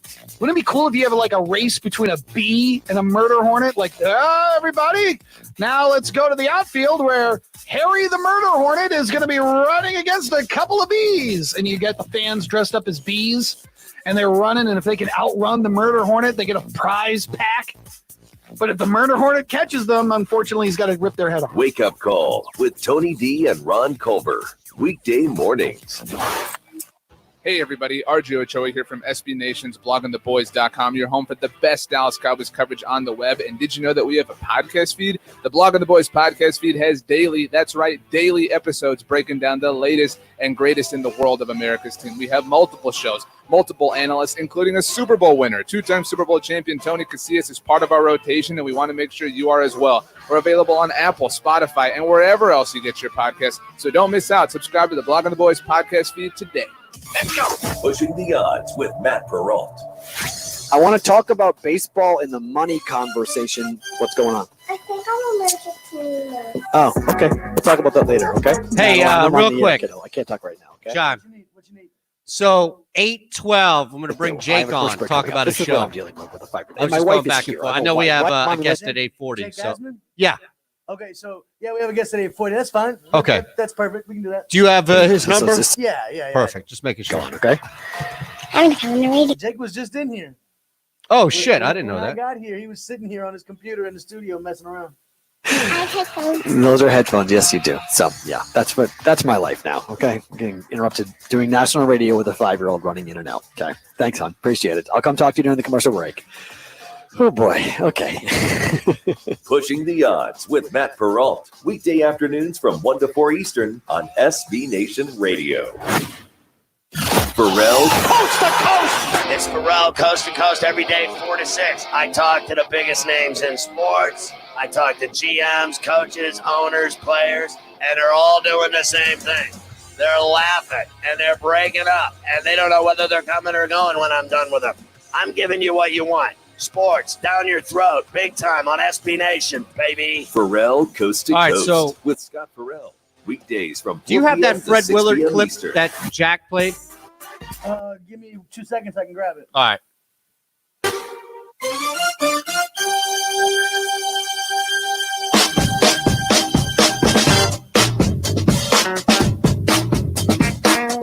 This is SB Nation Radio, And SBNationRadio.com. presented by Rocket Mortgage by Quicken Loans, Breaking Benjamin. Riley Auto Parts Studios. Here, Mike's hot.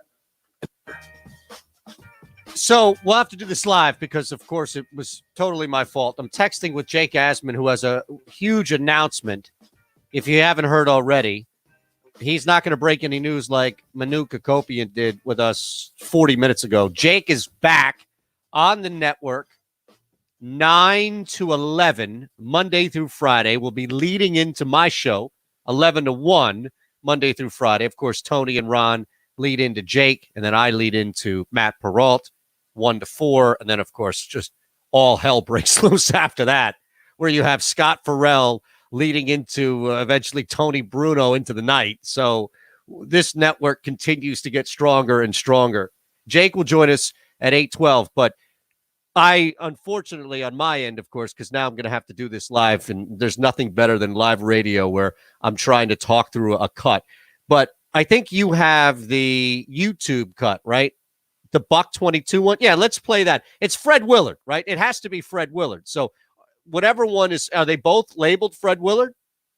If they're both, labeled Breaking Benjamin, but I got the one, the Buck 22 one for you. Wait, what's Breaking Benjamin? I'm not sure that's what it's saved in the system as. Okay, well, let's listen to the Buck 22. I don't know what Breaking Benjamin is, but let's listen. No, see, this is a song. Fred Willard comes up as Breaking Benjamin. Okay, maybe he didn't put it in the system. Hang on, I'll find it for you. All right, no, it's totally okay. I thought that was the one he put in the system. No, I think it's a rejoin. It's a bed that came up. That's hilarious. So for some reason, that's why. No, this is just the Fred Willard cut. Honestly, it's cool. If you don't have it, it's the YouTube cut from the Best in Show movie where he's doing the play-by-play. He's talking about the dogs. I got it for you. Okay, let's listen to this just because if you want Fred Willard, there are two go-to cuts for me. And they're not in any specific order. We'll give you one.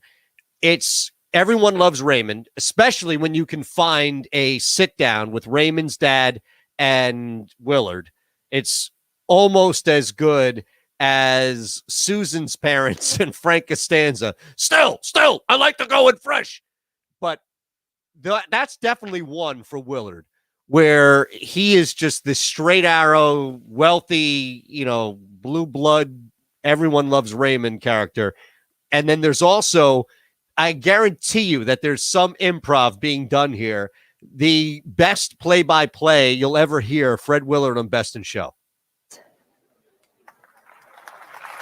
You know what would be funny? I don't know if they can do this, just an idea off the top of my head.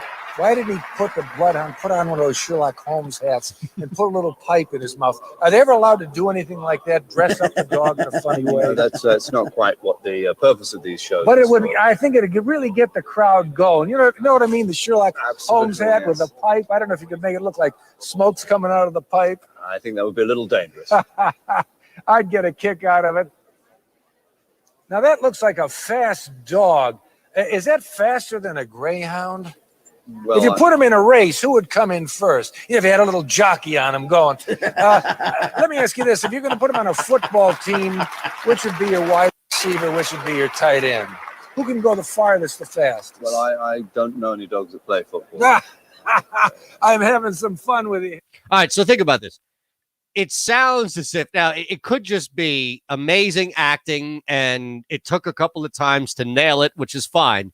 But the genius of Fred Willard in that role is also how awkward the other guy, I forget his name specifically, but he's the actual announcer.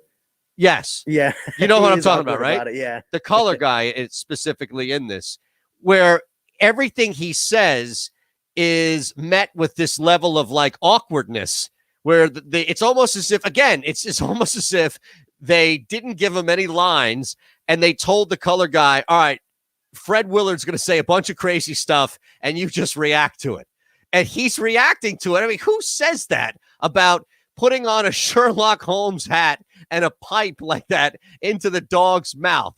And you could hear and part of the genius of the movie is it's just hilarious. And it's the best outside of This Is Spinal Tap of all of the Christopher Guest movies. But that is a perfect encapsulation of Fred Willard, where it sounds again like he's just going off, like Harry Doyle in the box in Major League, where they gave him a script and they basically said, this is what's happening now. You just riff off it. And Bob Uecker did. He just completely went off the cuff improv. And I don't know. And this is a researchable topic by all means. And I'm sure even our next guest in Seth Everett, if you missed it, our weekend replay, but he knows a ton about movies and actors and especially the transition from TV to movies.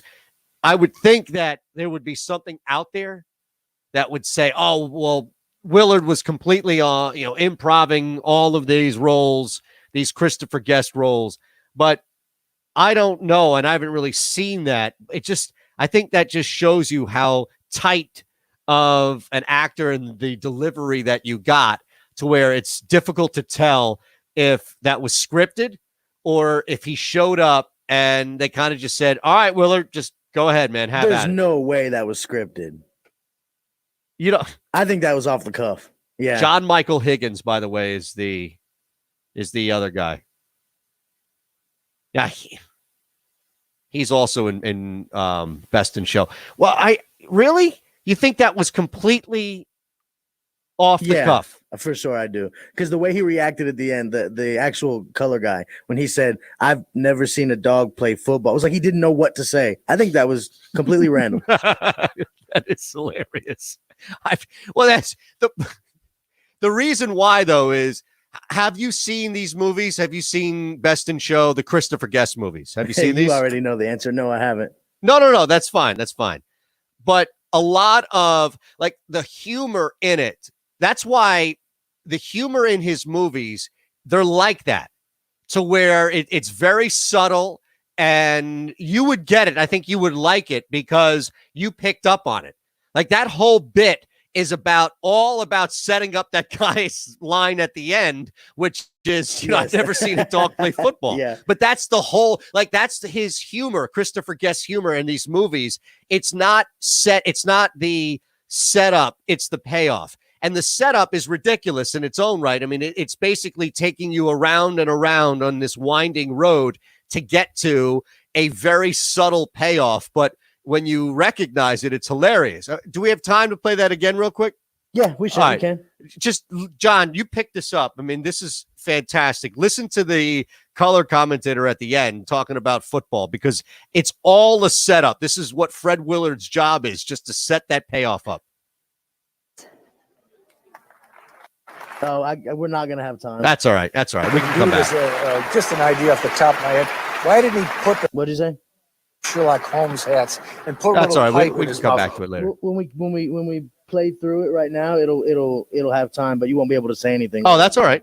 Okay, cool. Really get the crowd going. You know what I mean? The Sherlock Holmes hat with the pipe. I don't know if you could make it look like smoke's coming out of the pipe. I think that would be a little dangerous. I'd get a kick out of it. Now that looks like a fast dog. Is that faster than a greyhound? Well, if you put him in a race, who would come in first? If you had a little jockey on him going. Let me ask you this. If you're going to put him on a football team, which would be your wide receiver? Which would be your tight end? Who can go the farthest, the fastest? Well, Jay Farner, CEO of Quicken Loans and Rocket. Nice. Almost. It Nice. was Just too This short. guy's been in a lot, man. I found out who he is. We understand that hardships may arise and Oh, the other guy. Yeah, Jim Oh. Piddock. historic lows. If you think that now is the right time to refinance your mortgage, our home loan experts All are right, man. available to help. All right, yeah, this is self-contained. You're good to go. Awesome. Thanks, bro. I'll be right back. RocketMortgage.com. Call for cost information and conditions. Equal housing lender. Licensed in all 50 states. And MLSConsumerAccess.org, number 3030. O'Reilly. Right now at O'Reilly Auto Parts, pick up 5 quarts of Mobil 1 full synthetic motor oil for $28.95 and get a $10 O'Reilly gift card after mail-in rebate. You can even order at O'ReillyAuto.com and we'll deliver it curbside. Protect your engine from sludge and wear at O'Reilly Auto Parts. Better parts, better prices every day. O'Reilly Auto Parts. Auto Accident Help Desk is a marketing agency connecting callers with attorneys. Providers pay a fee for advertising services. I love getting my kids ready and driving them to school. But a careless driver can change your life in an instant, and insurance companies want to settle on the cheap. Auto Accident Help Desk connects victims with powerful lawyers. They fight for you. I called Auto Accident Help Desk and got help for my pain and suffering. Don't let an insurance company take advantage of you. Our attorneys fight and beat big insurance every day. Call 800-528-6859. 800-528-6859. If you've been injured in an automobile accident in the last 6 months, you owe it to yourself to make this free call with no obligation. We're available 24/7 to help you get the money you deserve for your pain and suffering. Auto Accident Help Desk helps accident victims like you every day. Call 800-528-6859. 800-528-6859. That's 800-528-6859. Attention all timeshare owners. Is this what you'd like to do with your timeshare contract? Do you own a timeshare and just want out? Thousands of timeshare owners are getting out of their timeshare contracts. With the help of Timeshare Compliance, Timeshare Compliance can legally terminate, tear up, shred, eliminate, Trash your timeshare agreement, ending your payments forever, saving you thousands. So whether you're a victim of a high-pressure, dishonest sales agent, or you were misled with what you were buying, or you overpaid and they underdelivered, call Timeshare Compliance now for a free consultation. With one simple call, the trusted professionals at Timeshare Compliance can legally rip up your timeshare agreement and help rip up your financial suffering. You could save thousands. Call now before another payment is due. Timeshare Compliance is A+ rated by the Better Business Bureau. Call 800-718-2963. 800-718-2963. 800-718-2963.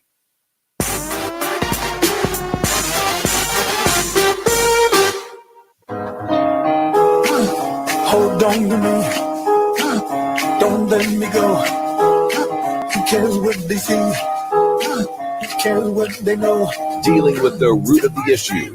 It's The Second Level on SB Nation Radio. And on SBNationRadio.com. Presented by Rocket Mortgage by Quicken Loans. From the O'Reilly Auto Parts Studios, here's Eitan Shander. We're going to go out to the Progressive guest line. Bring in one of the top baseball minds in the country. One of the best podcasts out there as well, on top of Sports with Friends, Hall of Justice, Seth Everett, at Seth_Everett on Twitch as well. Seth, Eitan Shander on The Second Level, my friend. Always good to hear your voice. Hope all is well with you and yours, first and foremost. Well, how you doing, my bud? And I love listening to you guys. I check out your show. Thank you, man. I appreciate that. And I know being on Twitch and trying to spread the love on that outlet as well. Let's start with some sad news in baseball, and then try to figure out what's going on currently, of course, and that seems to be more and more of a headache by the day. But Bob Watson, 74 years of age, he passes away. He was battling kidney disease, but clearly meant a lot to the game and his impact in Major League Baseball. But it's one of the strangest, 6 degrees of Kevin Bacon I can ever tell you. First of all, I met Bob Watson when I was 8 years old. My team won the Little League championship in my county, and Bob Watson was the Yankee first baseman. This is like 1983, and he came and made an appearance, and there's a photo I just tweeted of me, my whole team. I'm kind of obstructed, but my father is standing next to Bob Watson. This is 1983. Right. So then fast forward to my time at Major League Baseball. And, before then, my first baseball job, 1995, I'm in the New York Penn League with the Astros single A affiliate. And Bob Watson came on a scouting trip and sat in our booth for like 3 games. We had the general manager of the Houston Astros with us in 1995. So then you fast forward 10 more years, and Bob Watson loved our radio show that I did with the late, great Darrell Hamilton, that he hired Darrell away from our show to make him his VP of on-field operations. Wow. So Bob Watson didn't do it deliberately. He didn't try to hurt me, but he ended a great radio show. And so I have these ties 10 years separated with a guy that I really, really admired. It's such a strange, small world coincidence. That is amazing, especially going back 8 years old in Little League. Yeah. 8 years old. And then he was a guy, I remember sitting at a lunch with Bob Watson and Darrell Hamilton when Darrell was going to tell me the news that he was leaving the radio show, and Bob Watson. And I remember right before they gave me what was then heartbreaking news, I said, Bob, you don't remember this, but I met you when I was 8 years old. And I remember that. He was such a nice guy. He was such a good guy. And I have criticized baseball because ever since they replaced Bob Watson with Joe Torre, I thought the on-field operations department did an awful job. Well, what was the main reason why, and what was the motivator? Was it simply because Torre was out and needed a place to be? Needed a place. It was a figurehead position. It was gross. It was gross. But Bob wanted to retire. I just thought Darrell should have gotten the job.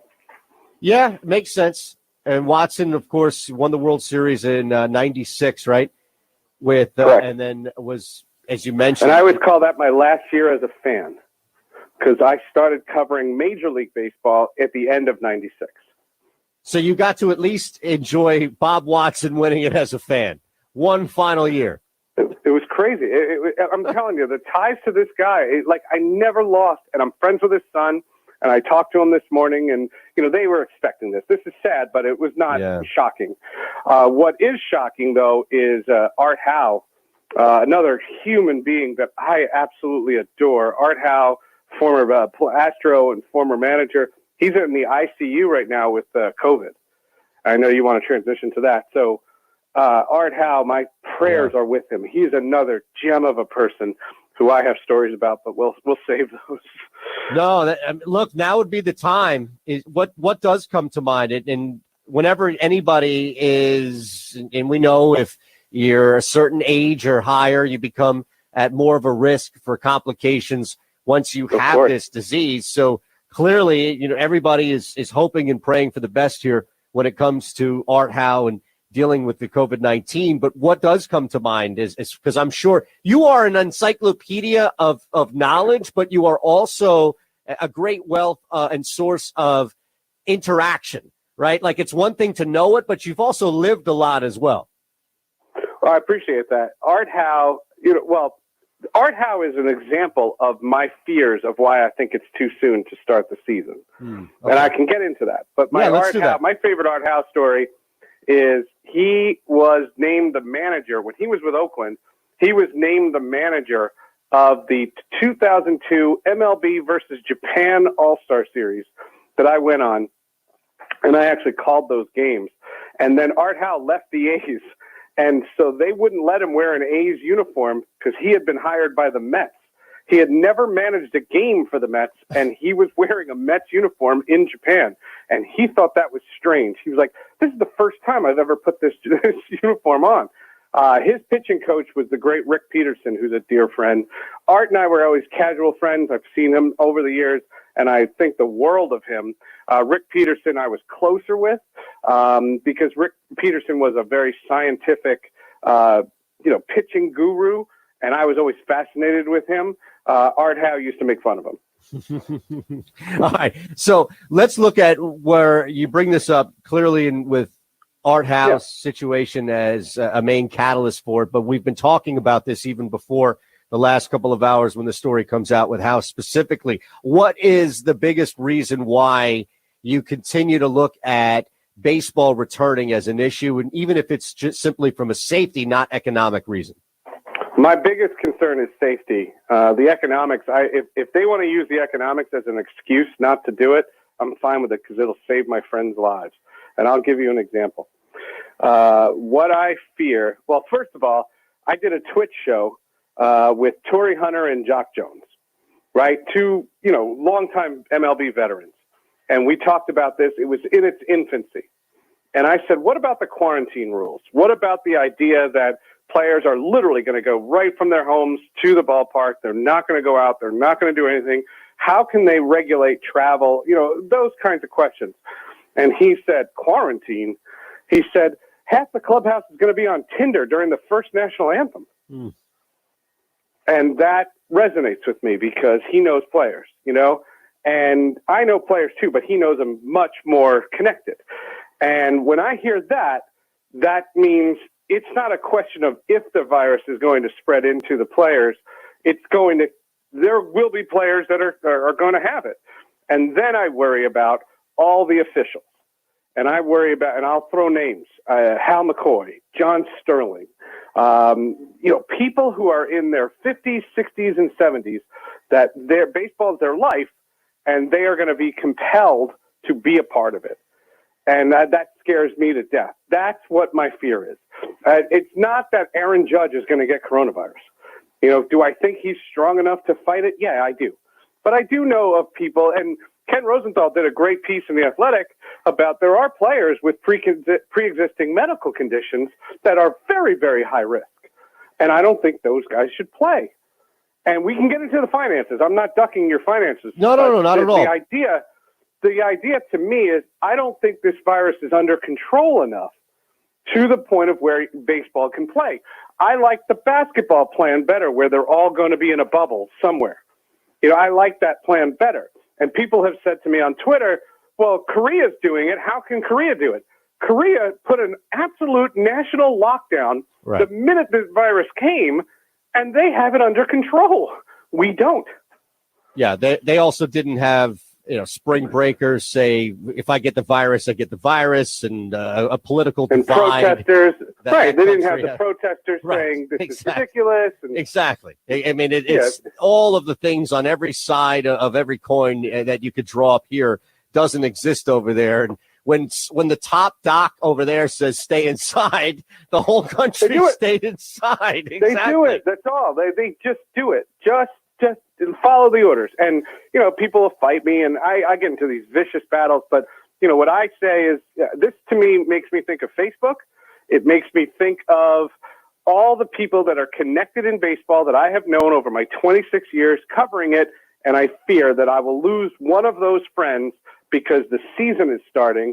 And if we all stay at home this summer, those people will be alive. And there, for all the people that are talking about money, if we're talking about businesses that I want to see open, I don't need to see baseball open. What I want to see is movie theaters open, drugstores open. I want small businesses. I want people to be able to go back to work and make money. That, I think, is worth the risk, not millionaires and billionaires. What do you think is more likely to happen? Seth Everett on the Progressive Guest Line at Seth_Everett. Is there going to be a rush, even if it takes another week or so for both sides to come together and agree on something? Do you think it's more likely that there's a rush to return? And like we've seen elsewhere, including even in Seoul, where it was one guy who caused a little bit of a setback, but a rush that will be hit with some sort of a setback? Or do you think after all the talking, the posturing, the back and forth, Seth, that we do run into even more of a delay and baseball doesn't start in July or anytime soon? Well, what I fear is that the union is going to say it's not worth the risk. And no, I don't fear that. I actually think that's what they should do. Right. What I wonder is if the owners cave with the money, does the union just agree to it? Because I have a very strict philosophy on the money. For any game that is canceled, they get 0. For every game that is played, they get 100%. Because have you ever gone on a baseball field and seen how hard that game is? Yeah. Are they supposed to run at 70%? Are they supposed to slide at 70%? Are they supposed to pitch at 70%? So, when the owners say, but we're not making the money, and I respect that, and I say, but the owner takes the risk. Have you bought a house? I bought a house. I know what the risks are, and I know what I bought insurance for. And yes, they don't have insurance for pandemics. I'm very sorry about that. But think about the people who don't have tornado insurance when they get their houses get demolished in a tornado. Does anybody say, well, all the workers that are going to rebuild the house, but we're only going to work at 20%? No, you don't do that. And the players are not selling it right because Blake Snell's goofball. But the reality of it is they're absolutely right that if they're taking the risk for game. Did you see my text messages? No. They should get half the. Holy crap. I ran down to my car. Oh, my God. And I got locked out of the station. Oh, my God. Are you good? Luckily, Andrew lives right around the corner. I called him. I said, get here now. And he came and let me in. Oh, my God. I left my damn wallet in my backpack. Holy that shit. have said, we don't I know. television to make Is it Andrew worth still our there? while. Did he have to let you just in? pulled up and opened the door and drove away. Oh, my God. But man. I owe him. I told him whatever it is, whatever he wants, just name it. It's his. Right? And if the Yankees, the Red Sox, and the Mets, and the Cubs, they all demand it, they're going to shit. get it. Because the Chicago Cubs launched a television network that hasn't shown a live game. They don't know what to do with themselves. And so they're going to find a way to get this season started, but I think they have to pay their players. Seth, always appreciate the time and the insight, man. Be well, be safe. Thank you, sir. You got it, man. Same to you. All right. Seth Everett on the Progressive Guest Line at Seth_Everett. You can see he's got 2 fantastic podcasts all over baseball as well. Said one thing that we'll react to is we'll wrap the hour next here on The Second Level. Wake up call. Raiders and Saints, right? Big game, opening up the brand new stadium. But you know what's going to be missing? There's going to be like 15 people in the shot. The black hole is going to have like 4 participants. Do you think only AI and D show up? Yeah, that's right. Yeah, AI and D, right? That's the only ones they got. Like, yeah, it's all we can fit in. Yeah. Social distancing. Both R's. S is out. Both R's are gone. They wouldn't let them in the stadium. Which quarterback is going to shush the crowd? That's what I was wondering. Which quarterback is going to have the guts to go up to a crowd and go, quiet? I would do it every time I was in the red zone this season. That would be my thing. You're going to be able to hear, beer, beer. Which one of you 5 want beer? Yeah, I'm over here. Yeah, all right. It's going to be a walk, but it'll be fine. I'll get there. Wake Up Call with Tony D and Ron Culver. Weekday mornings. Introducing AutomotiveMap.com, a brand new website for anyone interested in what's happening in the world of automobiles. From reviews on the latest vehicles to vintage rides to tips on keeping your family safe on the road, AutomotiveMap.com has something for you. If you love cars, trucks, and SUVs, and the amazing technology hitting your favorite showroom, check out the brand new AutomotiveMap.com. Into the night. Ernie Johnson, the host of the NBA on TNT, joins us right now. Ernie, so there seems to be a lot of pushing and pulling from different sides around the NBA on whether or not to get this thing going again. Do you feel that that's going to happen? Well, I mean, if there's pushing and pulling in the NBA, it's just a reflection of the society that we live in it now, too, because you see states, some are opening things back up quicker than others are, and others are exercising more caution. And so I think it's the same way with the NBA. I mean, you're dealing with 30 NBA cities, and the rules aren't the same for everybody, so that makes it impossible, Tony, to say, oh, yeah, well, it looks like things are right on track to start playing again on this date. And I've said it since day one. If you're going to go back to work on this, if the season is going to resume, man, you better be pretty darn sure that this is safe, and you won't have to worry. And to me, you can't do that yet, certainly. And I don't know if we will see a resumption of the season. Into the Night with Tony Bruno and Harry Mays. Weeknights at 10 Eastern. Pharrell's Coast to Coast. It's Pharrell, Coast to Coast. We're taking over the world. And I got to tell you, from the beginning, it's been kind of easy. You got to love us on SB Nation, kicking ass and taking names. Every day, 4 to 6, you catch my Sports Grid Coast to Coast gig. And imagine this. Once we go live again, baby, you're not going to know what hit you when I start pouring beers and shots for you. Pharrell Coast to Coast with Scott Pharrell. Weekdays from 4 p.m. to 6 p.m. Eastern.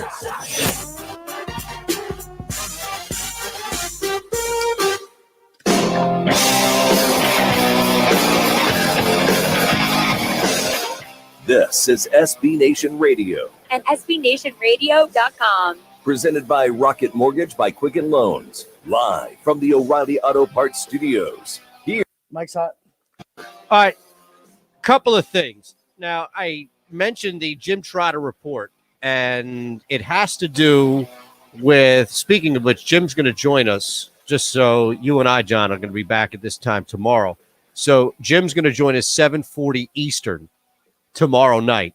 And he had the report about the NFL and a proposal that they're going to vote on, which would incentivize minority, which majority minority terms that we use is problematic in their own right, but NFL terms, minority hires.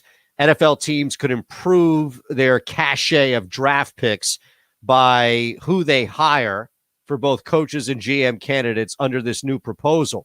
So I saw Trot report this, that teams could move their third round picks up 10 spots for a general manager level hire and pick up 6 spots for a head coach hire. If the teams retain those hires, they'll receive 4th round boosts in the employee's 3rd year on the job. A quarterback coach retained for 1 year is worth a 5-spot 4th round bump, and a 4th round compensatory pick would be awarded if another team hires one of your minority coaches as their new head coach. The proposal by the league's diversity committee needs 24 of 32 votes for passage. Now, I'll tell you this. You can't be upset about this meaning overall, without at the very least recognizing how serious of an issue this has been, and it's just been totally neglected. So it can't be both ways. It can't be, well, this idea stinks because they're going to basically give picks to whoever people hire based on how they look. Yeah, this is where it's gotten to. This is how bad of a situation it's been to where we are right now, that a drastic measurement needs to at the very least be drawn up, if not executed come this vote. Don't be mad right now. Be upset that nobody addressed this for the last 20 years. All right, I'll be right back. I'm sorry. All right.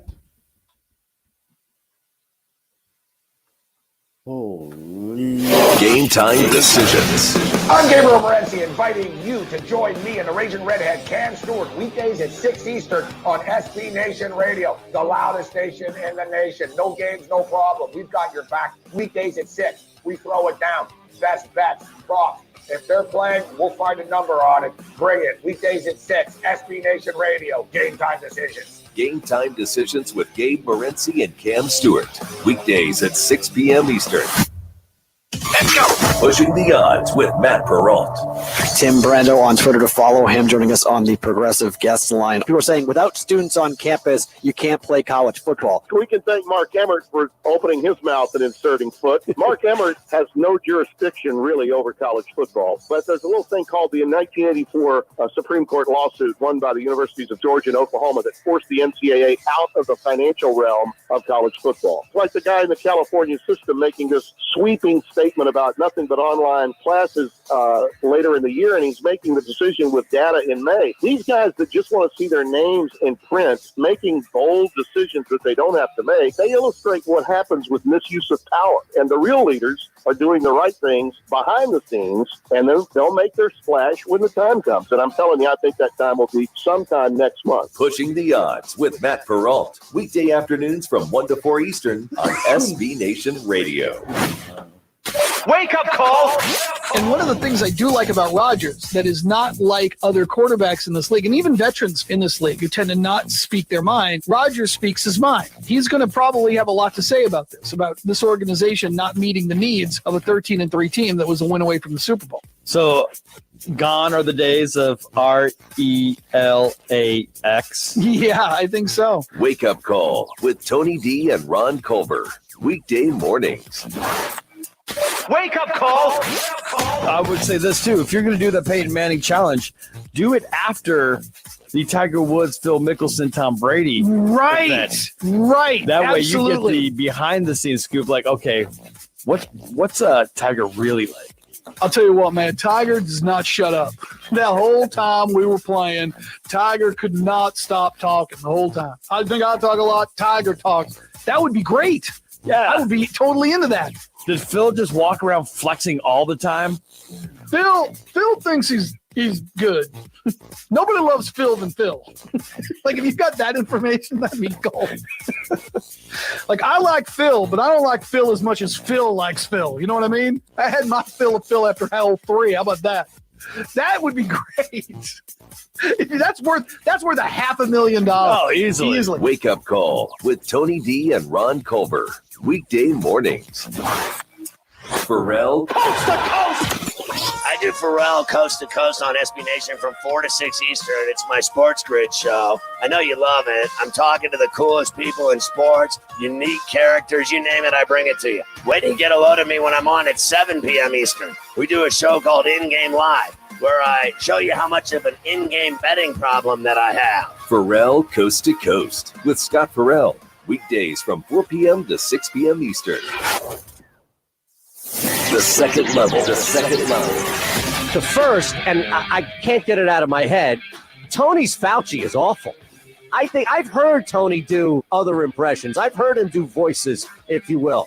And they're all great. They're all on the level. But I don't know. There's something about that Fauci that's really off.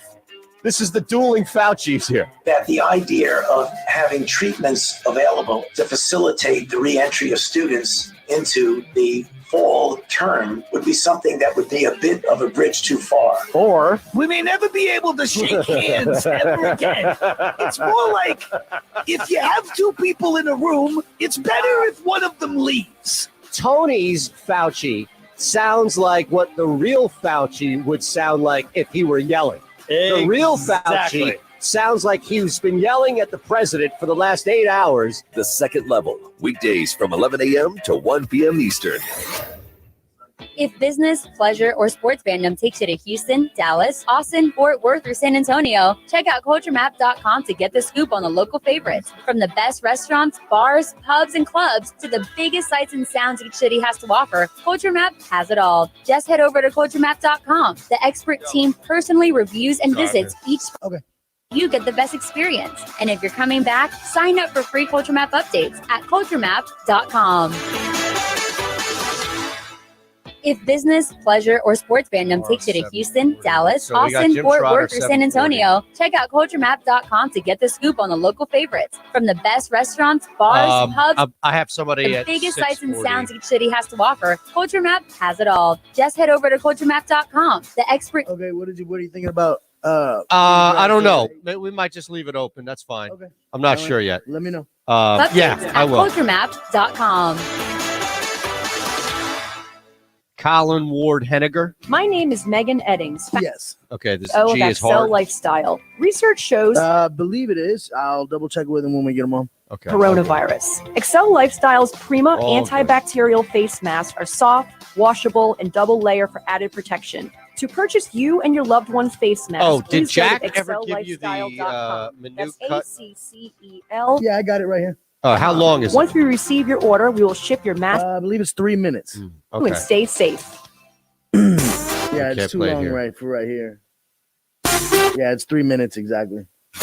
This is SB Nation Radio. SB Nation Radio. And SBNationRadio.com. Presented by Rocket Mortgage by Quicken Loans. Rocket Mortgage is with you every step of the way. Live from the O'Reilly Auto Parts Studios. Mike's hot. Odds are out on who the next Monday Night Football color commentator is. I hope you like the sound of Brian Greasy's voice. Plus 300. Now, these things are rarely accurate. Who is it who got picked as Joe Exotic? Oh, our buddy Nick Cage. My goodness. You talk about somebody who is just backflipping, failing up with backflips. It would be Nick Cage into that role. But Brian Greasy at plus 300. Dan Orlovsky below him alongside both Louis Riddick and Matt Hasselbeck. Now, sign me up for Lou Riddick. Lou would be great. He, of course, worked here in Philadelphia or in the scouting department, if you will, under Howie Roseman. He's been on stations that I've worked on locally here. I've had him on both in and around any ESPN stuff that I've done. He's awesome. Kurt Warner at plus 600. Now, Kurt is on the radio. He does Westwood One. I think it's still Monday Night Football. And he is really good, like fantastic on the radio as an analyst, which is much more difficult, as you know, than TV. Not to downplay TV, but it takes a lot. Pat McAfee at plus 900. That wouldn't be terrible by any means. In between Warner and McAfee, of course, you know, you get like a Barstool-esque demo in there that you wouldn't get with anybody else. Kirk Herbstreit at plus 700. That's big money right there for Kirk to move off, especially if there isn't any college football. Look for that type of move. But then you have our friend Jay Cutler with a sneaky Nate Burleson at plus 1,000 as well. Jay Cutler sits there at 10-1. Now, there's something behind where Jay Cutler was before he went back and played with Miami, knowing that he gave up a cushy, comfortable broadcast job where he could be, according to his now ex-wife, lazy and unmotivated. Instead, he went out and was lazy and unmotivated with the Dolphins. Plus 1,000 of all the names that we've heard, just sign me up for the Jay Cutler show. That's a way to bring money. He'd be more entertaining than the games without a doubt. It's not even close. Hi, I'm Jay Farner, CEO of Quicken Loans and Rocket Mortgage. All right, I'll get Jake on. Times we're all experiencing. Our top priority is the health actually, and can you safety get Jake of the communities on we the- serve. And while it's true that things Could are you get changing Jake on rapidly the every day, access? one thing that'll never I can ask him real quick. Yeah, let's do that. giving you the best mortgage experience. At Rocket Mortgage, our guiding philosophy of every client, every time, no exceptions, no excuses, exists for times Because then he can like get on right my now. stream, too. We understand that hardships may arise, and we're prepared to help. If you currently work with us and need assistance with your mortgage, contact us 24/7 at rocketmortgage.com. As we all think about ways to save money, let me remind you that Hey, do mortgage you have a rates way to are connect near to the historic Comrex from lows. home? If you think right now is the right time to Okay. refinance Hey, your Tom was just mortgage, curious to our see if home we could do loan it that way. No, experts I'm are gonna call you from the available to studio help line you real quick. 24 hours a day, 7 days All a right. week at rocketmortgage.com. Call for He doesn't have all that set up. license in all 50 states. NMLSconsumeraccess.org, number 3030. You hear me? Yep. Rates may apply. Hi, I'm Frank Thomas, the Big Hurt. After I left baseball, I just couldn't stay in shape like I used to. Turns out, once you hit 40, your body has less free testosterone, and that can make it harder to get into shape. So I got back into the game with Nugenics. I'm feeling stronger with a lot more energy and drive. You want to get back into shape? Get Nugenics. All you have to do is send one simple text. Frank's right. Just text MAINE to 321-321 to get a complimentary bottle of award-winning Nugenics, the #1 selling free testosterone booster at GNC. Its unique man-boosting formula is powered by Testofen, a patented key ingredient clinically researched to help a man feel stronger, leaner, more energetic, and more passionate. And guys, she'll like the difference too. Nugenic samples are not available in stores. To get your complimentary bottle, text MAINE to 321-321. That's MAIN to 321-321.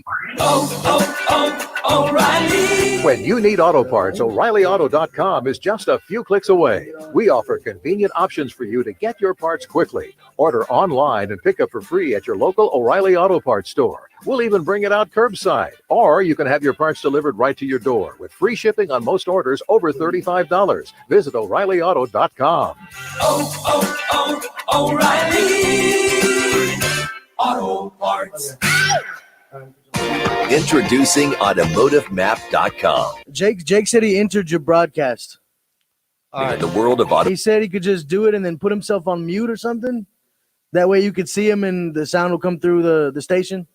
AutomotiveMap.com. Yeah, but it won't be on. For you. We won't If hear you him on love the stream. cars, So the trucks, people and- watching on the stream won't hear him. Okay. That's Well, fine. So I'll just we'll do it next time. Automotive Map. All right. Well, he said he connected to something. I'll let him know.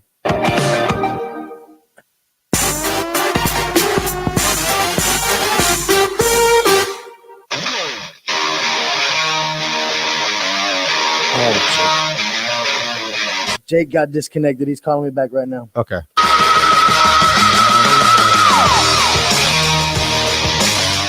This is SB Nation Radio, And SBNationRadio.com. presented by Rocket Mortgage by Quicken Loans, live from the O'Reilly Auto Parts Studios. Here's Eitan. So we're going to go and look at the NBA, what their issues are as they continue to deal with mounting hurdles to climb over. Can't really jump over them as big as they are to return at the bottom of this hour, but wanted to bring back a very familiar voice as he is back himself. Now, do we physically have him back? Oh, yeah, he's on. Okay.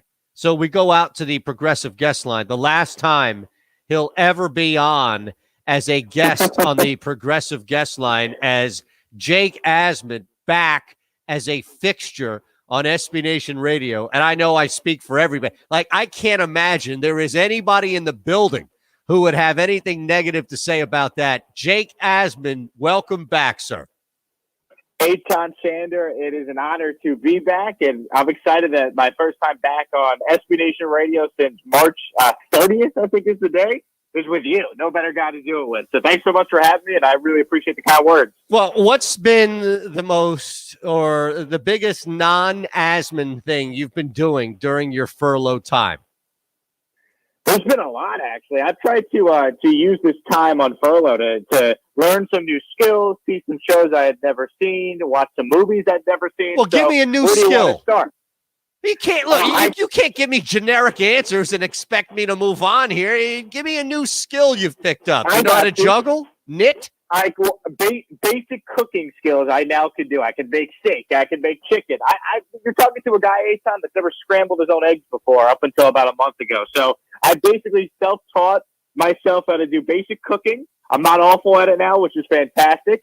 What else have I done? I've learned how to use a little, Photoshop and graphic design stuff. So you'll see some more social media posts about the show starting Monday. So little skills like that. And then I binged The Office for the first time. I had never seen that show. Wait a second. So it's true. It's true. All right. So hopefully you're seasoning your meats and you're grilling them accordingly down in Houston, taking advantage of the outdoor weather, which is just totally grillable. But let's move on to something TV related here. How is it that you must have purposely avoided The Office to get to the point where you haven't seen it at all, even to the point where you haven't seen the British versions with Ricky Gervais?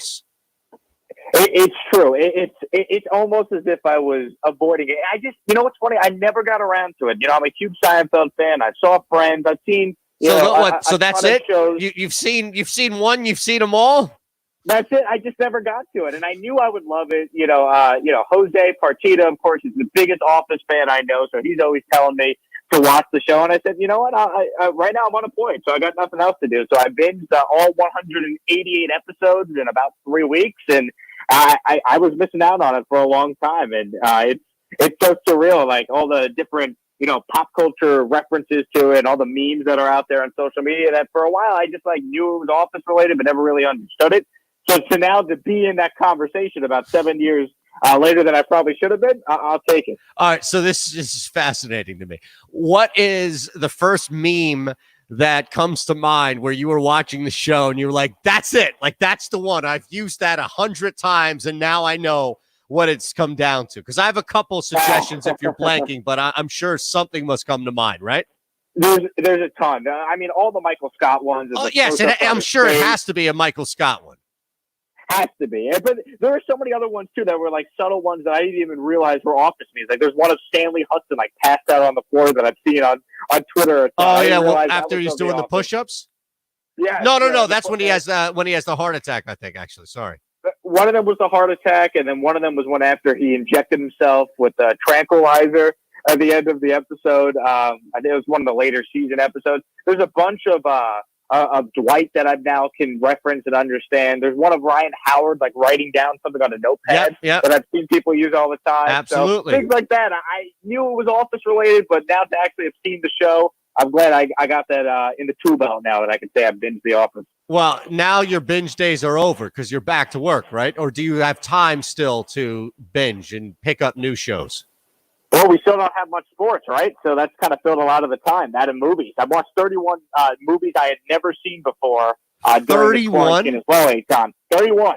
And I wrote down each one, and most of them were classics that for whatever reason I just never got to. We're talking Pulp Fiction. We're talking Saving Private Ryan. We're talking Inglourious Basterds. There are so many. What were you doing up until this pandemic? No, hold on a second. Jake, hold on 1 second. I need to know this.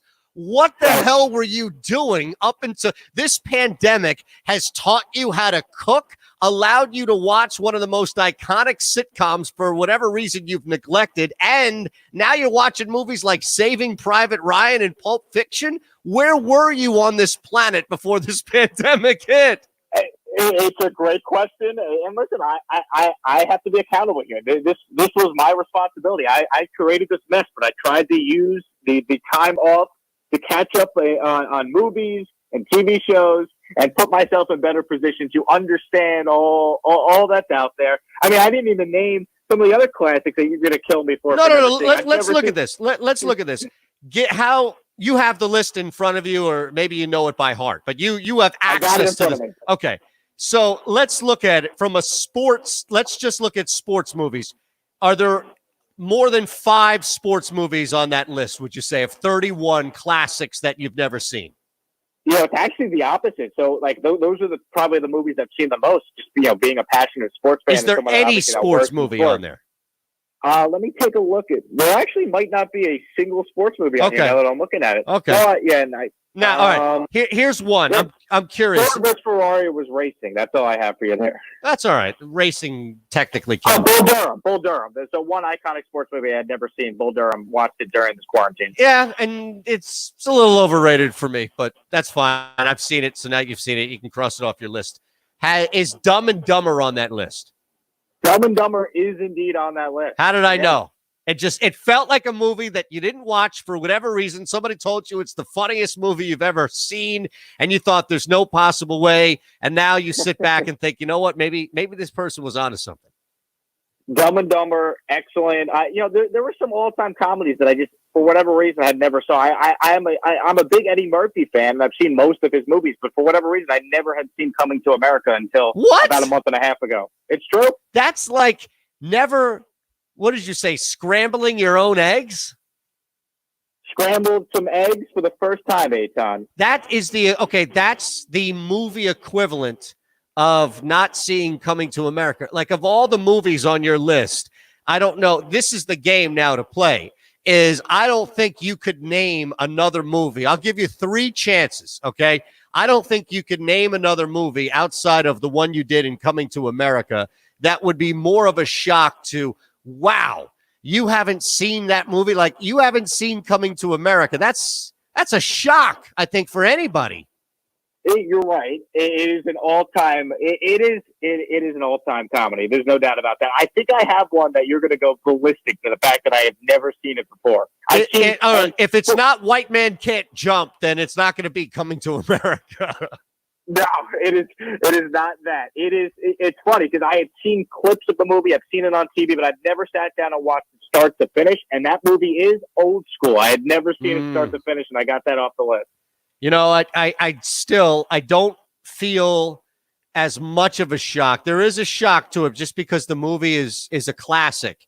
But yes, I still feel like Coming to America is a rite of passage when it comes to movies. All right, well, look, you've clearly made a lot of progress. Just because you're starting from not much doesn't mean that you didn't make a ton of progress, right? I bet you've done more. You've accomplished more than the average listener and host and anybody else during this time, during this pandemic. Look at that. You've learned to cook. You've learned to embrace The Office, old movies, old school, timeless movies. This is pretty good, man. I'm pretty impressed. And you've showed me how to do streaming in these cool sites to be able to, get the show out to more people. So I'm excited starting Monday that in addition to, hearing the show on SB Nation Radio, you can find the show on YouTube and my Twitter account and my Facebook page. So that's all you, Eitan. So you helped add another skill right before I get back to work on Monday. Well, I got lucky. Somebody explained the same thing to me. So I feel like if I continue to pass it on, this place, and maybe I should get on their payroll or something. But yeah, I got lucky. Somebody, Victor here in Philadelphia, put me onto this thing, and it really is fantastic.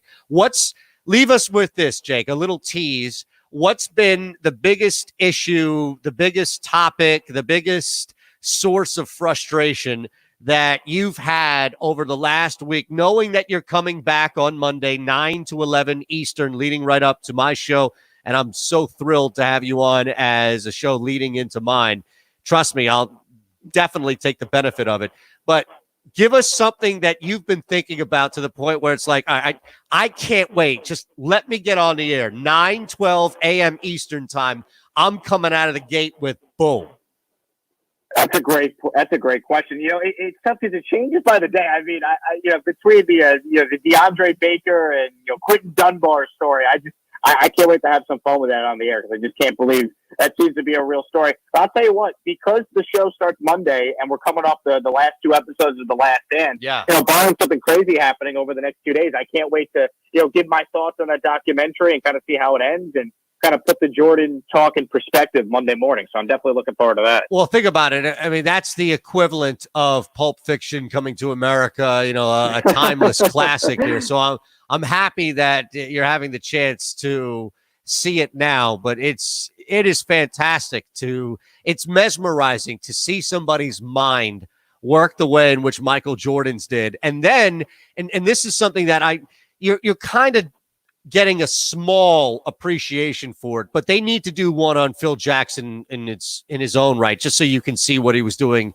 with the Lakers and Kobe time, the second time around. But just to see how strong and powerful somebody's mind is, like Michael Jordan, and then Phil Jackson, who had a very unique type of mind in his own right, to be able to deal and harness that power of Jordan. I mean, it's something that you rarely see in sports. You're absolutely right. And, Jordan was worried that he would come across poorly in this documentary. And if anything, I think there are so many people that have even more of an appreciation for the guy. And there's an entire generation that never saw him play and now gets a chance to kind of get that taste of what it was like, with Michael Jordan in his prime and everything that he encapsulated about American sports. And, I'll tell you what, it's funny watching Phil Jackson be this great coach and seeing all his tactics work. And then obviously we know he goes to LA and has all the success. And as a Knicks fan, Eitan, I'm watching this going, man, this guy couldn't do anything right as an executive. And that's why, when you hire an all-time great coach to be an executive, it doesn't always translate like it did, with other great coaches that became GMs like Pat Riley in Miami. Awesome, Jay. Great to hear your voice. Can't wait to hear it now, Monday through Friday, 9 to 11 a.m. Eastern. Thank you, sir. Looking forward to Monday. Appreciate you having me on the show, Eitan. I'm excited to be your lead-in, and we'll talk soon. Absolutely, man. Well, look, you've got Tony D and Ron leading off, Jake, then me, then Matt, and then, as I mentioned, all hell breaks loose. Scott, we turned Scott Farrell loose, and it's just insanity. Into the night with Tony Bruno now. I mean, my goodness, just you try and find a way to beat that because the lineup gets juicier and beefier by the minute. Get back to these odds. There is a name that I didn't mention on purpose that has a strong shot of being the next color commentator for NFL football, Monday Night Football. At Shander Shows. Hey, get me on Twitter, twitch.tv/Shander Show. It's SB Nation Radio. Wake up call!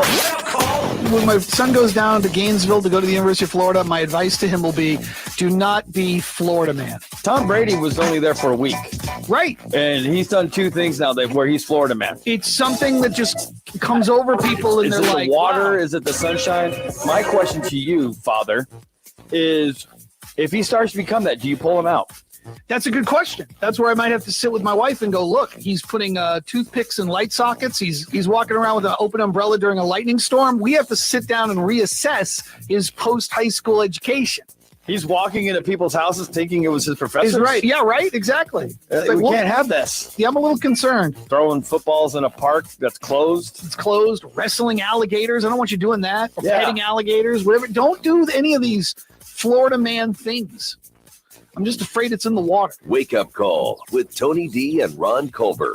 Weekday mornings. Game time decisions. What's up, everybody? I am Gabriel Morency inviting you. No, I'm not inviting you. I'm telling you. Join me and the Raging Redhead Cam Stewart weekdays at 6 Eastern as we throw it down on the loudest station in the nation, SB Nation Radio. It's Game Time Decisions with Gabriel Morency and the Raging Redhead Cam Stewart. Weekdays at 6 Eastern on SB Nation Radio. Bring it. Game Time Decisions with Gabe Morency and Cam Stewart. Weekdays at 6 p.m. Eastern. Let's go. Pushing the Odds with Matt Perrault. Joe Theismann here on Pushing the Odds. How has quarantine life been for you? Probably the most important word that we can all consider is patience with everybody. I know everybody's sort of going stir crazy. I mean, let's face it. This is something we're not used to as a society. We move quite rapidly, but now we're forced to sort of reevaluate the important things in life. And I think it's good in that regard. Matt, I've said this for a long time. If you have your health, you have wealth. Wealth has nothing to do with what your bank account looks like. If you have your health, then you are a very wealthy person. Now it's important that we understand that you want to be able to keep social distancing so that everybody can stay healthy. And the more we can practice that, every day that we can practice that, every day we can buy a day for the scientists to be able to come up with a cure or a vaccine, it's a day closer to having this craziness end. And life will never be the same. Pushing the Odds with Matt Perrault. Weekday afternoons from 1 to 4 Eastern on SB Nation Radio. Wake up call! It's really weird how gambling is now embraced and everyone acts like they never hated it or bothered by it before. You know what else is getting that same love? Weed. Same thing. For years it was taboo, and now we're getting to that point like, It's not that bad. No, it's not that bad. Same thing with gambling. Wish my state will legalize it. Yeah, right. There's a lot of people doing this. Okay, all right, Wake Up Call with Tony D and Ron Culver. Weekday mornings.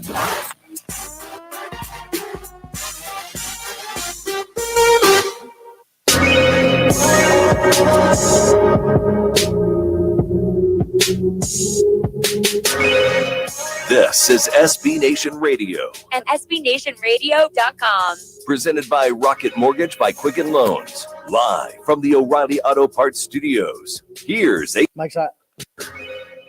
There's a fine line between being able to successfully end a show and a crash landing that results in a fiery wreck.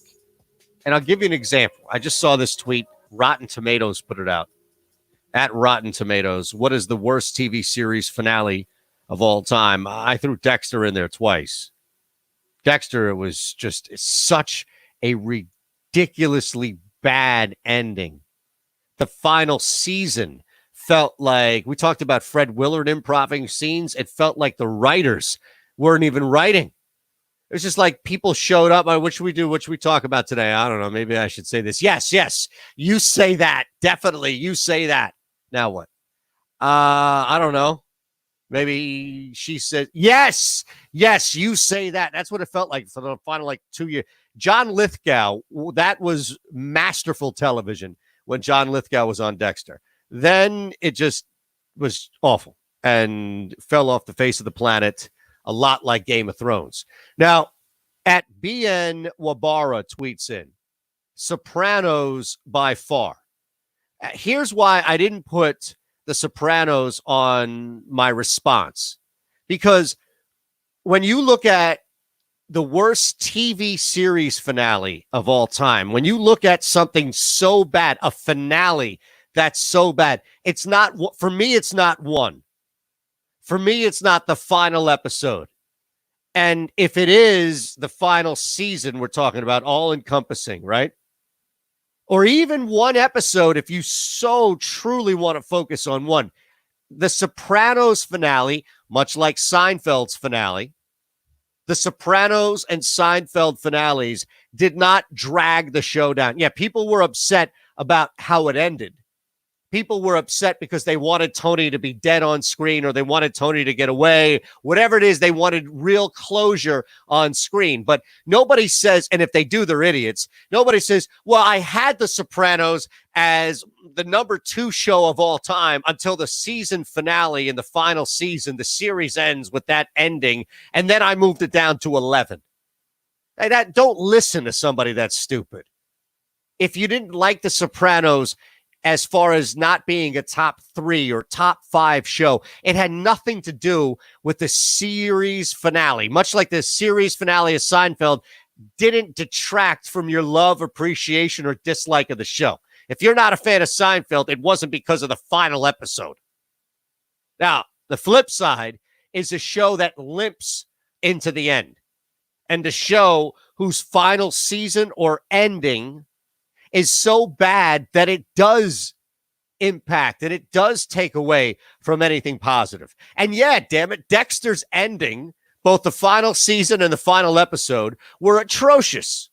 They were insulting to people like myself who stuck through really good television and then a really big precipitous drop in the quality of TV, and then looking around thinking, what's going on? Is this thing ever going to get better? Is it ever going to turn around and get better? And it never did.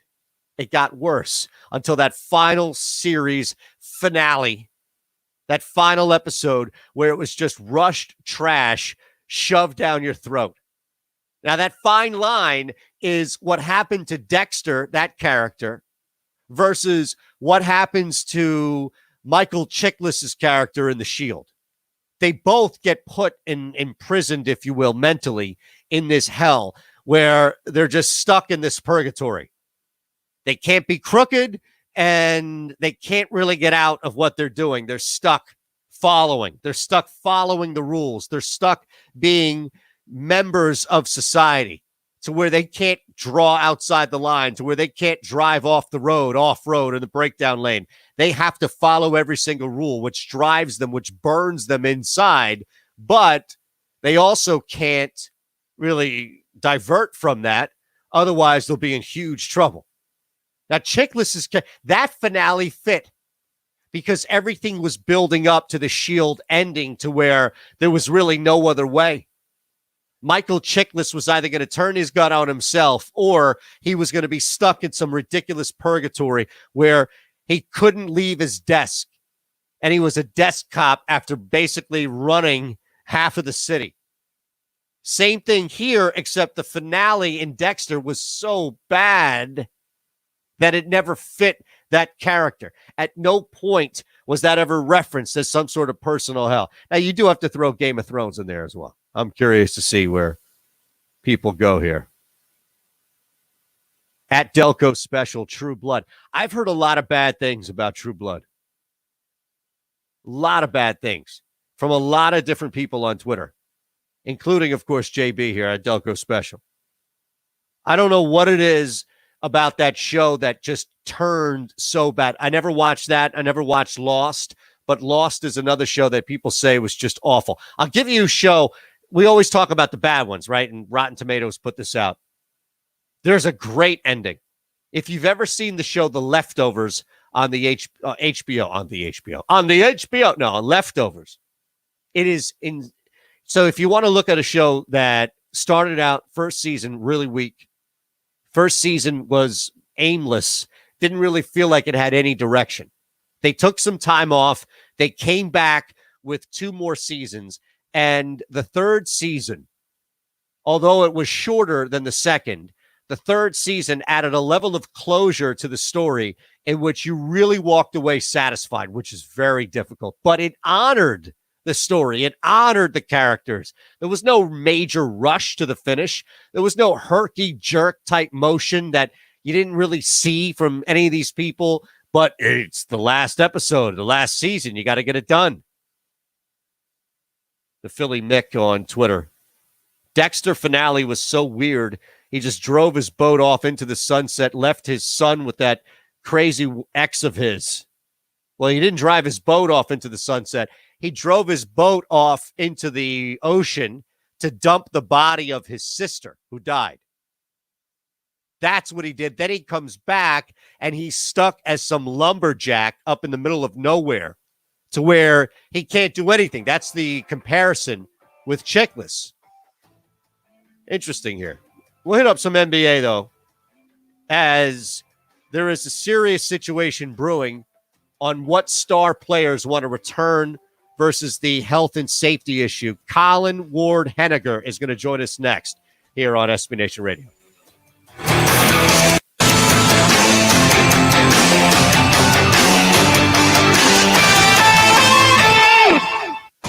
Introducing AutomotiveMap.com, a brand new website for anyone interested in what's happening in the world of automobiles. From reviews on the latest vehicles to vintage rides to tips on keeping your family safe on the road, AutomotiveMap.com has something for you. Just want to make if sure. You love cars, trucks, and SUVs. Yeah, I'll ask him right now.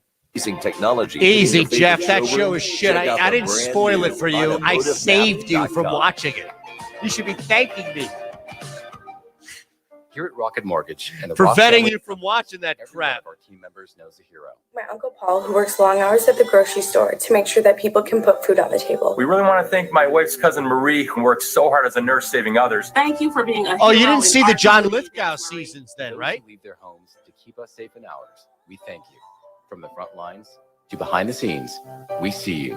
You're essential every day, and today, you're heroes. We're giving families everywhere a little more hope for a healthier tomorrow. We're sending all our love, gratitude, and hope your way. Here's to all of you. We couldn't be more grateful. Thank you so much for everything that you're doing. Yeah, you guys are awesome. And we miss you, Mama. I just want to say thank you. Thank you. Thank you. If you'd like to thank America's frontline and essential workers with us, visit everyoneknowsahero.com. Quicken Loans, LLC, NMLS number 3030, licensed in 50 states. Each legal entity that identifies themselves as part of the Rock family of companies. Oh, man, what are you doing? That's what you need to go back and see.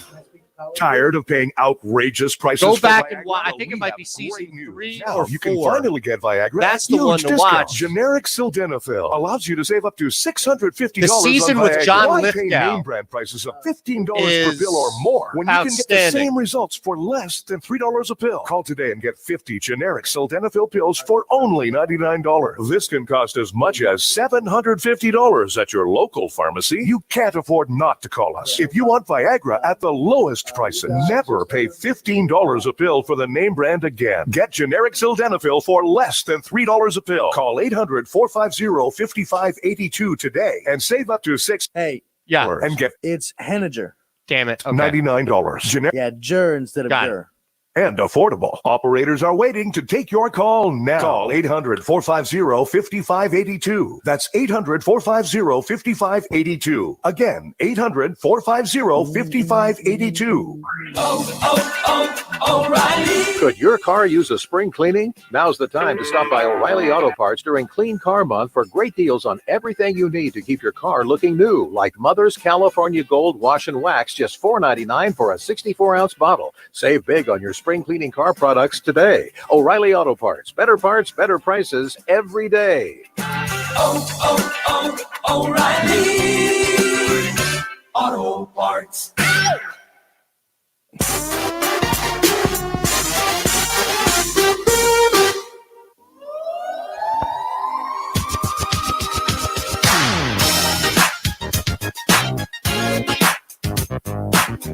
This is SB Nation Radio, And SBNationRadio.com. presented by Rocket Mortgage by Quicken Loans, live from the O'Reilly Auto Parts Studios. Here, Mike's hot. So a lot of discussion about Major League Baseball, but make no mistake, star players have been on phone calls, Zoom calls, what have you, and there's a big push, we believe, to get the NBA back. So we go out to the Progressive Guest Line and bring in Colin Ward Henniger. You can follow Colin on Twitter at Colin CBS Sports, covers the NBA for CBSSports.com and at CBS Sports HQ. Colin, Eitan Shander, SB Nation Radio. First and foremost, hope all is well with you and yours, man. Yeah, staying safe, luckily. As I've been telling people, for me, it hasn't been that different, because I stay home. I work from home in general. The only thing that's really missing is going to Warriors games. I'm out here in the Bay Area going to NBA games. I've obviously been missing that, but I've been one of the fortunate ones whose work schedule hasn't really been affected by this, and my family's been healthy, so hope the same is going for you. Good, and thank you. Yeah, likewise over here. But I'm in Philly, so I don't necessarily get the weather that you get normally either. So you're at least able to go out, walk the dog or take the kids or whatever it is that you're able to, just you and your phone, whatever. You're still able to get out and enjoy the weather, I'm sure, even though things are probably shut down. Yeah, absolutely. And that is one of the benefits, particularly where I live. It's a little bit remote, so you don't have to kind of worry about being in crowds in a lot of places you go. So it has been nice. And the weather out here is always great. So can't complain too much. Did you play baseball at Yale? I did. I was a pitcher. So, man. So I say this because I'm from New York City, but my mom moved to Southern Connecticut, and I went to a prep school upstate Connecticut. So that's how I got to know Toad's Place in New Haven, just from that. So I'm sure that brings back some memory. Right? It's a rite of passage. You can't go to Yale or be anywhere in Connecticut without. I remember seeing Anthrax and Public Enemy at Toad's Place decades ago. Yeah, there are a lot of stories from Toad's Place that are not safe for the airwaves, so we'll just leave it at that. Awesome, man. How far away is the NBA, in your opinion, from returning? Well, I mean, Adam Silver is taking a very cautious approach, which, to his credit, makes the most sense given the lack of information. But he has put somewhat of a timeline on it. He says pretty much within the next month, they're going to decide something. Now, what that something is, we don't really know. They've talked about, obviously, this they call it the bubble or campus idea, where they would resume presumably just the playoffs. It would be hard to do the regular season this way, but do one site, whether it's Las Vegas, Orlando. There's been some talk about maybe an East-West thing where we do the East playoffs in Orlando, the West playoffs in Las Vegas, and then have the finals meet somewhere. They've talked about having fans come back in some sort of, limited capacity, that's probably more towards next season. But essentially all is on the table right now. But the big thing in the NBA is that they have decided that within the next month, they will provide some sort of answer moving forward. I imagine that the teams that are either resistant or have moved on to off-season mode are not ones that are top 6 in either conference heading into the playoffs. Yeah, obviously, being out here in the Bay Area, Steve Kerr made some headlines by saying that he pretty much considers the Warriors season to be over at this point, and it would be hard for him to imagine having all of his players get tested, get cleared, quarantine, come back to play 6 to 10 meaningless regular season games. They'd rather focus on the off season. But, reports are coming in. Adam Silver has been on calls with players. He's been on calls with owners. And he's asked everyone to keep an open mind about these things, that even if your particular team doesn't have anything to play for, the holistic approach of the NBA is what they should have in mind. And let's not forget, there's lost revenue. There's tremendous lost revenue for playoffs if they don't end up playing those. That'll be about $900 million, which is ridiculous for one playoffs. But there's also the local markets, the local cable TV stations. And if they don't hit, I think it's a 70-game threshold, they may incur some losses from those contracts as well. So I think in a perfect world, everything gets cleared, the testing gets approved, and they can finish the regular season and the playoffs. But at this point, it seems like going straight to the playoffs makes the most sense, given that players are all over the world at this point. I'm wondering how much of this, Colin, is we kind of look at sports returning, team sports, these big leagues returning outside UFC, PGA, NASCAR, but the team sports, if it's almost like you've got everybody on a putting green and the NBA knows they can kind of just wave MLB ahead. No, you go ahead, take that putt, so they can read the green off what MLB is going to do. And maybe that's why, outside of not having a concrete plan yet, Adam Silver is being a little more cautious and keeping a timeline and keep pushing that back. Yeah, absolutely. And to that point, one of the big things that Silver has already said is that they're willing to push back the start of next season, and that's huge. So they're saying they could even start the next season as late as Christmas, which gives them a little bit of a longer runway, just as you said, to see how other sports are doing, even if they do start these training camps, because NBA players are going to need, a 2 to 3, maybe even more week training camp to get back in game shape. They can use that time to evaluate, are people getting sick? How is this working? And things like that. So by pushing back the start of next season potentially and being open to that, they're really giving themselves a lot more room and not trying to have to rush to finish this season. Yeah, and I wonder, just starting it next year, if it's a pushback, how much pressure is it if you lose the playoffs, clearly from an economic standpoint? And I know, and I hate to just say, well, put the economics aside, because most likely the finances are going to drive a decision more so than anything. But outside of money lost in TV revenue, how much resistance from a basketball standpoint, or how much do you think there is that would truly change in this year's conversation about the game? Because if you just remove the finances and the economics from it, Colin, I wonder if there would be much resistance outside of money to maybe just say, shut this thing down and pick up and start the next season, let's say Christmas Day. Yeah, that would be the most logical thing, I would think, on most people's minds. But remember, these guys are basketball players. They're professional basketball players, and that's what they want to do. You're Chris Paul say it. We want to play. The guys want to play, but obviously they want to do it in a safe manner. The other thing you have to think about is if they do just skip this season and go straight to next season, guys like LeBron James, who are looking for another championship towards the end of his career, teams like the Clippers, who have put together this amazing team with Kawhi Leonard and Paul George, miss out on the playoffs, and suddenly they have 1 year to prove it before both those guys can become free agents. So there's a lot of stakes. Think about Milwaukee and Giannis Antetokounmpo, right? He's got an upcoming free agency, and they want to prove to him that they're a winner. They had a good shot at winning the championship this season. So if they lose this postseason, there are a lot of dominoes that might fall in terms of actual on-court basketball decisions. So I'm sure the players are weighing those as well. Yeah, I wonder how much overall could be changed based off of, even if it's a playoffs or if it's a rush playoffs, Colin Ward Henninger joining us at Colin, CBS Sports, CBSSports.com, CBS Sports HQ as well.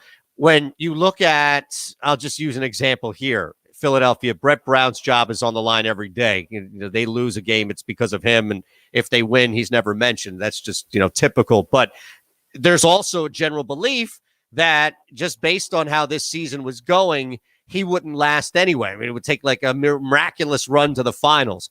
I wonder if moves like that, where it might have been inevitable pre-pandemic for somebody to be fired or somebody to be traded or just for a team to move on from either player or coach, now doesn't get that same response because it's a shortened rush playoffs.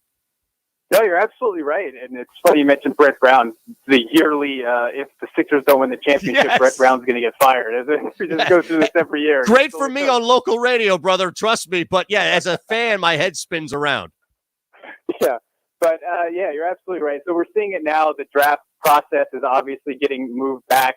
If they do, even if they do or don't push back next season, free agency will almost certainly be shortened. So that'll change a lot of decisions. As we've talked about before, the finances for this crop of free agents, it may not make sense for many of those guys to sign long-term deals. You may be looking at a lot of one-year deals or even guys opting into contracts that we thought they might opt out of. So this certainly changes everything in terms of how the off season is going to be approached, and whether that's coaching personnel decisions, player decisions, draft, free agency, all of that is going to come into question no matter what, even whether they finish this season or not.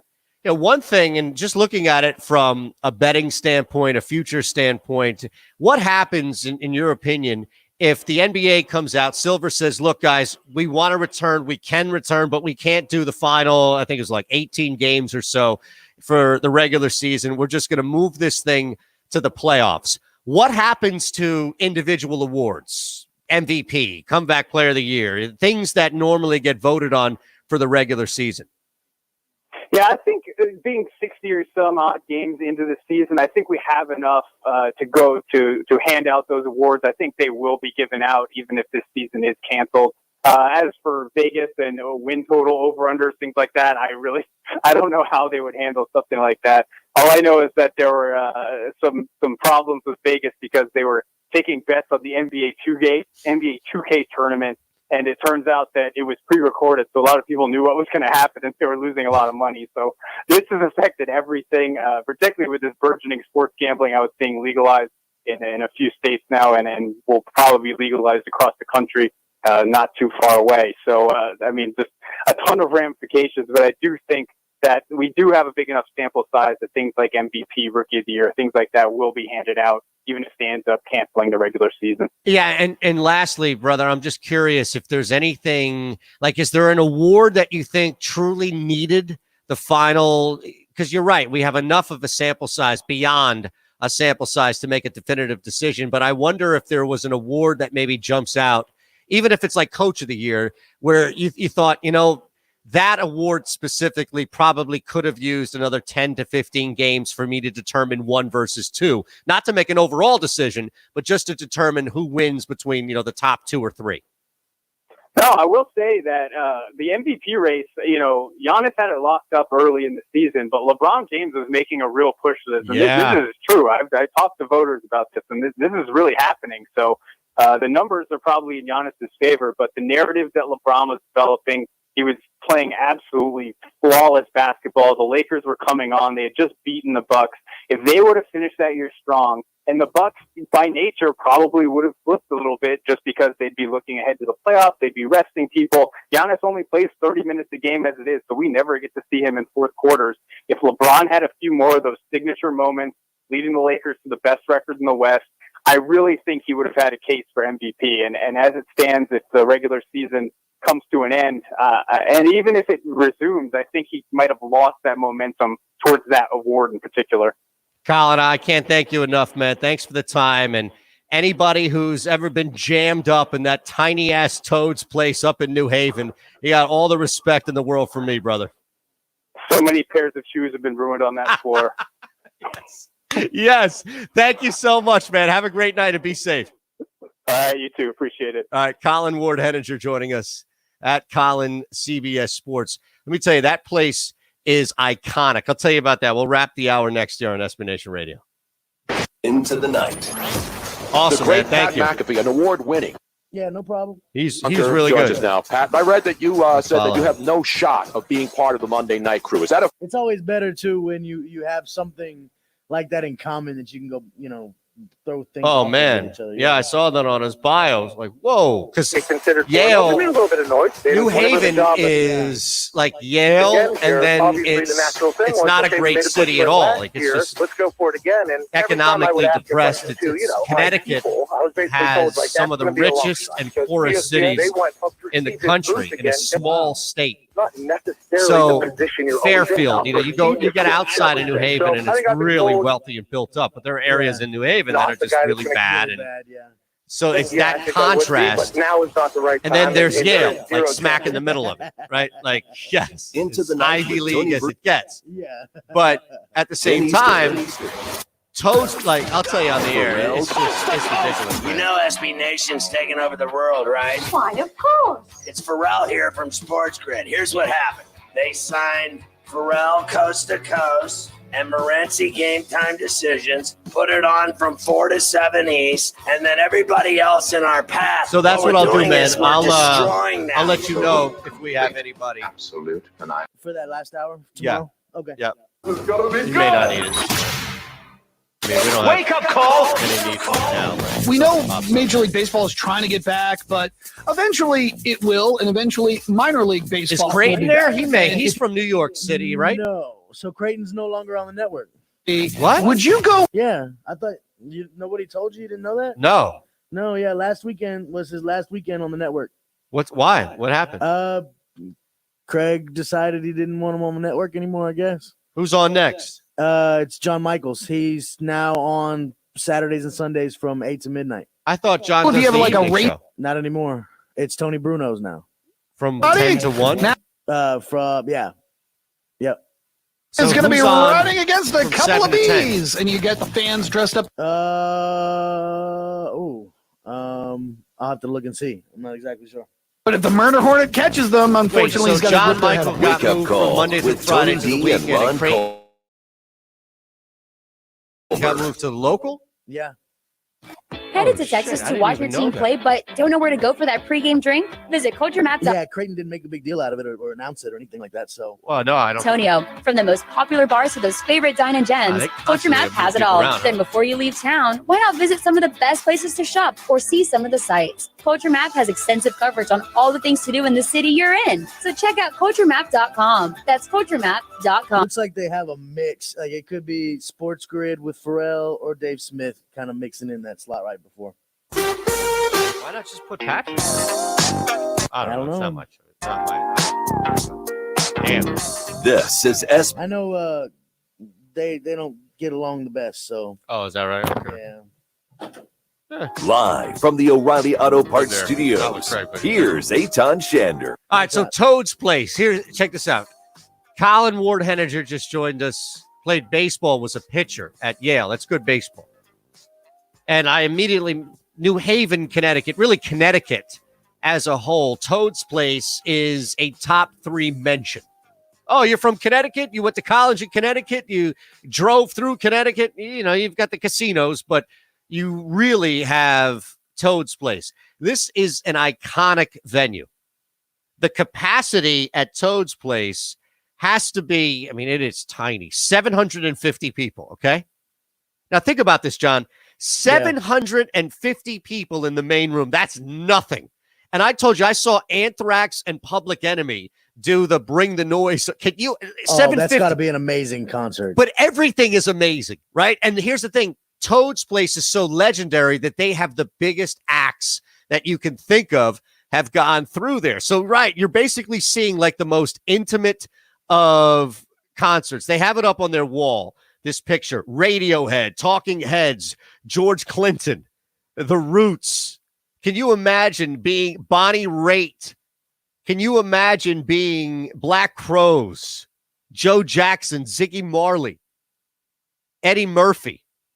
Like you could, Wu-Tang is in there. What kind of cost is it to get into like a personal concert like that? I mean, that's pretty much what it is a personal concert. Yeah, but it wasn't really charged like that. It was never really jacked up like that. And a lot of times, like Wu-Tang was not huge. Wu-Tang had maybe Triumph wasn't out by then. So Wu-Tang had their album out and maybe Method Man's album, right? That's how early it was.